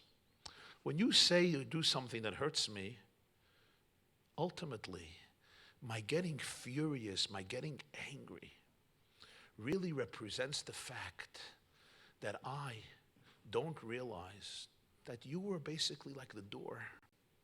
Maybe you made a bad choice, but there's something else that I have to look at. And that is, it's my own relationship with myself. And to realize that ultimately God wanted me to experience this, and that means there is something meaningful here. Maybe painful, but meaningful. I'll never forget an experience I had. Somebody booked me for a weekend months in advance, and therefore I didn't take other weekends. This was it. Friday afternoon, they cancel on me. That's not menschlich. I was very upset. I had to make arrangements for Shabbos, but it was also financially, I was upset. I'll never forget, I went to eat somewhere with my wife that Friday night because we didn't have food prepared, so we went to a friend for the meal. I came home, and I was still furious at them. You cancel that afternoon? You cancel a day before, 2 days before, a week before, month. You cancel that day? It's not menschlich. We had to get babysit. We had planned. There was a whole weekend. I come home to my apartment. I'm living in Brooklyn at the time. I'm sitting on the couch. I'm learning. I fall asleep. 3 o'clock in the morning. I can't sleep. Now, I usually sleep very well. By the time I go to bed, I'm pretty exhausted. Like every Jew, I go to bed with 9 books, thinking that I'm going to read, at least half of them throughout the night. Of course, I take the first book. Within 25 seconds, I'm snoring, and the rest is history. The next night, you bring 18 books. I can't sleep. It's 3 o'clock in the morning, and I had an office on the 4th floor of the building, and I decide to go up there to check something out. I go up, and I see somebody sitting on the steps, 3 o'clock in the morning, outside of one of the apartments. I sit down near this person. I put my hand on their back. I say, "What's up? What's going on?" This young man stands up, runs into the apartment, is about to slam the door. My instincts, my sixth sense came to life. I ran after him. I put my foot into the door so it slammed against my foot, and I ran in. He screamed, "Get out of here!" I took a look at the kitchen counter, and I saw the tablets were waiting. He started to swallow the tablets that would take his life. I wrestled him. Thank God I was stronger than him. We wrestled for around 2 hours. Friday night, 3 in the morning. Finally, I pinned him down. I stayed with him till 7 in the morning, till he got out of this suicidal mode. I took him down to my house. My wife stayed with him. I went to shul. I came back fast. We kept him in the house, and then Saturday night we got him the help he needed. Today, years later, he's a successful, bright, lovely, delightful young man. And then I realized they canceled my weekend, and I had the privilege of literally, not conceptually, saving a life. And just a few minutes before my lecture, I meet Dr. Goldwasser, who's, as you know, this entire experience, the whole Yehudi in this entire conference this year and last year was created in memory of his wife, Zechrona Levracha, of blessed memory, who passed away 2 years ago. And he tells me, talking about something else, that he was invited by the community in Melbourne, Australia, to speak about a very painful issue regarding the Jewish community. And some activists started to pressure the community because of their agendas. The pressure was so deep that they canceled his invitation, an invitation that he was looking forward to, an invitation that would have proved important for his career, for finances, for spiritual impact, for psychological impact. It's very upsetting. At the end, a psychologist there, an Orthodox psychologist, gets involved and says we have to invite him anyway. And the religious community in Melbourne invites him, and he goes, and he ends up marrying this woman. She becomes his wife, Tzulain Gayar and Zahava. And I think to myself, he was dethroned, he was rejected, he was defamed on Facebook by certain activists, but that's the only reason he found ultimately his shidduch. Now, I'm not going to tell you that every person who hurts you is out to get you a shidduch. I did tell him that he should have invited the main opponent to do the last blessing under the chuppah, what's called bracha acharita, because after all, he owes it to him. But these things taught me a lesson, and that is, you may have had your intentions, but Joseph told his brothers, Atem chashaftem alay lira, ve'elikim chashav l'tova. You wanted to harm me, but God had his plans. Joseph saves the whole Fertile Crescent from famine. This allows me not to forget, not to be naive, but to sometimes say there may be a bigger, larger, deeper story. You're not so small. You're not such a victim. Your ultimate master, the one who holds your hand in life, is Hashem. And nobody could do anything to you without Hashem. And that means that whatever happens, there is some treasure. Maybe not easy to find, but there's some meaning, there's some purpose. And therefore I could say, I forgive. I could see it from a larger perspective. Friends, there's something else. And this has to do with forgiving God. Now that's a tough one for Jews. That's a tough one.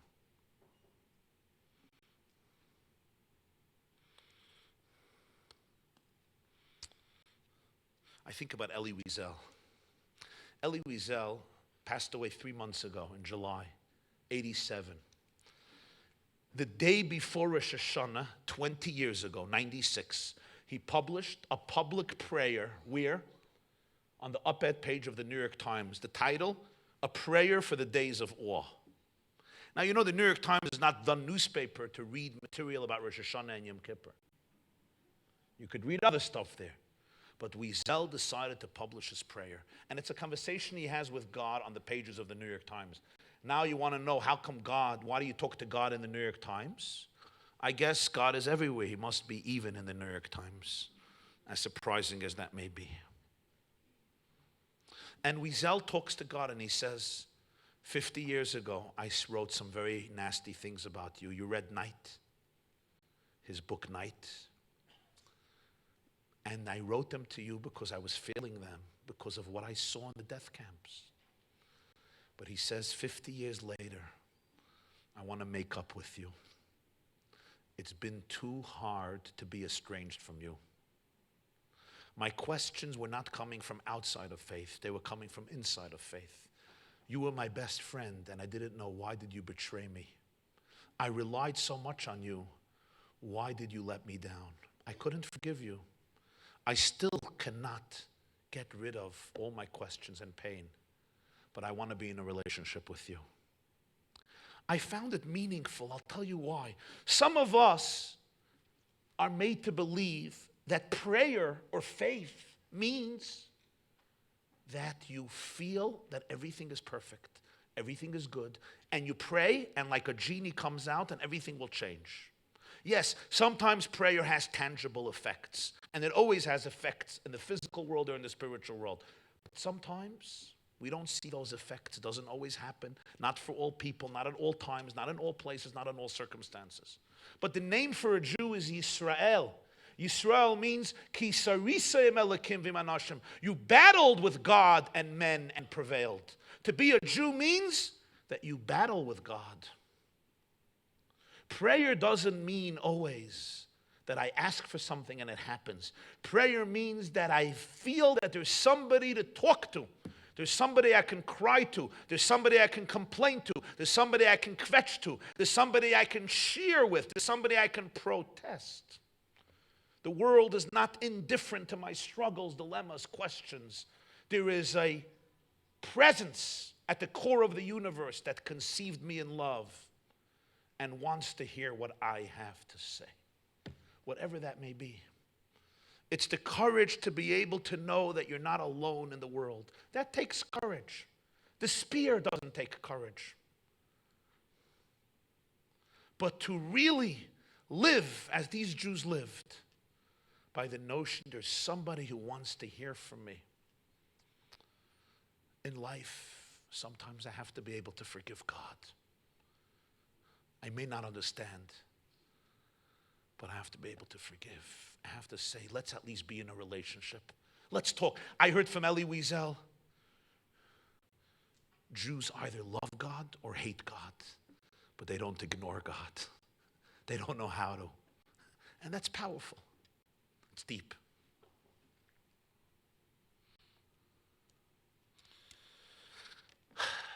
There's forgiving yourself. Ay, ay, ay, ay, ay, ay, ay. That's a tough one. Forgiving yourself, Gewalt. How do you forgive yourself? Not so simple. You got to cut yourself some slack to Yom Kippur. You have to forgive yourself. We often look in the mirror and we feel, how many people tell me, Rabbi, I'm such a bad Jew. I'm such a bad person. I've been such a bad mother, bad father. I made so many mistakes. I didn't do this, I didn't do this, I do this, I do this. I'm not good. You have to be able to forgive yourself. I want to tell you a little story. There was a boy, a Jewish boy. He lost in an accident, a devastating accident. He lost his arm. He lost one of his arms. The parents were desperately looking how to help this boy. And they came across a Japanese judo master. You familiar with judo fighting? One of the old martial arts from Japan from the 1920s. And the judo master said he will take this boy under his wings and teach him how to fight judo with one arm. How? Leave it up to him. And he trains him for a long, long time. And finally he says, it's time to go to the tournament. You're going to fight. He gets up there. His opponent has two arms. There's no way he could win. And he gets defeated. Again, punched out again and again. At some point, the referee says, this is not fair. Let's stop this. But the Japanese judo master insists that he continues. The parents are pleading with him, leave our boy alone. No, he will win. And after a few rounds, they go up again. Now, his opponent at this point is overconfident. He relaxes a little bit. He's not so cautiously sensitive to any slight move. He relaxes, he puts down his guard, his defense mechanisms. And this boy, missing the arm, practicing judo, administers a move. Just one move. It's a move that his master has taught him for 2 years. And he knocks out his opponent completely. The guy can't come back. He triumphed. He gets the trophy. On the way home, he asks his master, how did I win? And he says, when you came here, if you remember, I told you, all you need to learn is one move. You see, there is one move in judo that the only known defense against that move is your opponent grabbing onto your right arm. Once you did that move, there was no way he could win because you didn't have the arm for him to grab onto. I thought to myself, what a lesson in life. We look at our lives and we see what's missing. This is missing, that's missing, this was missing, I made this horrible mistake, I did this stupid thing, everything that's missing. But don't you realize that sometimes it's precisely what we don't have that allows us to make our move in the world, that allows us to be victorious? It's the void, it's the mistake, it's the crisis, it's the challenge that gives you a certain energy, a certain opportunity, a certain vulnerability, a certain honesty, a certain depth, a certain acuteness, a certain acumen that allows you to make a move that nobody else could make. So for this Yom Kippur, forgive yourself. Forgive yourself. Cut yourself some slack. Guilt doesn't come from your godly soul. Guilt comes from the devil that wants to paralyze you.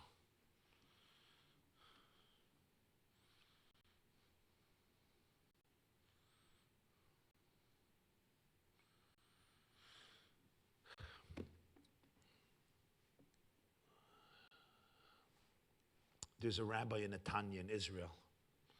His name is Moshe Chaim Lau. His father, former chief rabbi of Israel, Yisrael Meir Lau. Moshe Chaim Lau gets a call from a young girl. The young girl, a young woman, she's getting married. She wants him to officiate at the wedding. He says, when? He looks at the calendar. It's the night before Passover. The busiest night for a rabbi. People come to sell the chametz. You got to clean the house because chametz. You got to prepare for the seder. He tells her, I would love to, but it's impossible. The busiest night of the year, and you don't live right near me. It's a far drive. She says, I want you. He says, I'm sorry, get somebody else. She calls him back again and again and again, and she nudges him and nudges him. And he says, I can't. It's impossible. I cannot leave that night. I have a whole community. It's the night before Pesach. I can't. People come with questions and they have to sell their chametz. It's the busiest night for a rabbi the whole year, no question. She does not stop. She says, I heard you do a wedding. It was the best wedding ever, and I want you at my wedding. Finally, he makes a deal with her. If you do the chuppah at 5 o'clock p.m., I'll come and I could leave right after so I have the night. But the chuppah has to be 5 o'clock. She agrees. He arrives to the chuppah 5 o'clock. Her father, an elderly man, just came from Argentina, where he lives, to the wedding of his daughter in Israel. He sees the rabbi who came to officiate. And in Yiddish, he says to him, Shalom Aleichem, von wannen kommt Yid? Where are you from? He says, from Netanya. Rabbi Lau says, and von wannen kommt Yid? Where are you from? He says, von Pietrikov. From the Polish city, Pietrikov. Did you ever hear from Pietrikov? Rabbi Lau gets the chills. His father, Rabbi Yisrael Meir Lau, was born in Pietrikov, raised in Pietrikov. He was there till 5 when the Germans sent him to Buchenwald. Of course, he heard from Pietrikov. And the man continues, oblivious to the chills he just generated in this rabbi's bones. He says, do you know who was the last couple to be married in Pietrikov before all its Jews were murdered? Rabbi says, no. He says, me and my wife. 1942. You know who married us off? The rabbi of Pietrikov. His name was Rabbi Moshe Chaim Lau. He married us off the night before the Germans sent him to Treblinka, where he was gassed. The night before he married us off. We went to the partisans. He and the community, the whole city of Pietrikov murdered. This was the last wedding of the Jews in Pietrikov by Rabbi Moshe Chaim Lau a night before he died. And he turns to this man and he says, did you ever hear from Rabbi Moshe Chaim Lau, the rabbi of Pietrikov? With tears in his eyes, he says, he was my Zayda, my father's father, and I am named after him. My name is Moshe Chaim Lau. You see where my grandfather left off? I take over. My Zayda married you off, and I will marry your daughter. When your daughter phoned me and said, Rabbi Lau, you have to come to the wedding, she didn't know why she was driving me crazy. She told me, because I heard you, I want you to do the chuppah. I didn't know why she needs me. There's other rabbis. But now I know. When the Germans murdered my grandfather and my uncles, most of the family, Rabbi Lau survived, Rabbi Yisrael Meir Lau with his brother Naphtali, but the mother was killed, the father was killed, brothers. They thought it was finished. 74 years later, his grandson, his namesake, is here to marry off your daughter. The elderly man and the young Rabbi Lau meet at the chuppah of his daughter. More than 7 decades after the destruction of European Jewry. Imagine. And when I heard this story, Rabbi Lau shared this on a radio interview when they asked him, why are you a rabbi? It taught me so much. It captured the secret, the essence of Jewish history. Where our grandparents left off, we take over. Where our parents left off, we take over and we pass it on. The word forgiveness in Hebrew is mechila. Mechila comes from the word machol. There's a circle. There's a dance. We're all part of that circle. We're all part of that dance. When I refuse to forgive you, I want to push you out of the circle. You refuse to forgive me, you want to push me out of the circle. We allow pettiness or bigness in our mind to push each other out of the circle. But Jewish history is a machol. We're all part of a symphony. We're all part of a dance. And we carry grudges, hate, negative energy. We can't dance. You know what it's like? It's like the blood circulating around the body in this dance.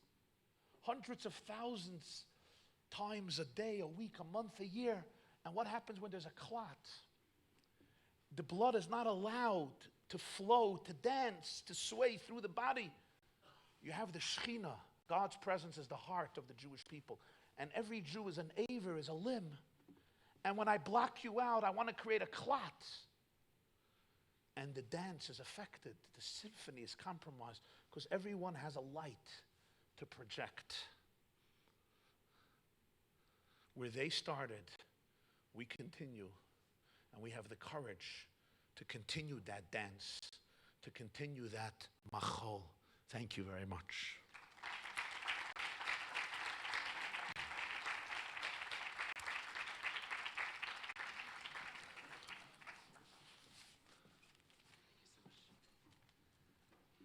Thank you, Rabbi Jacobson, for those words of inspiration.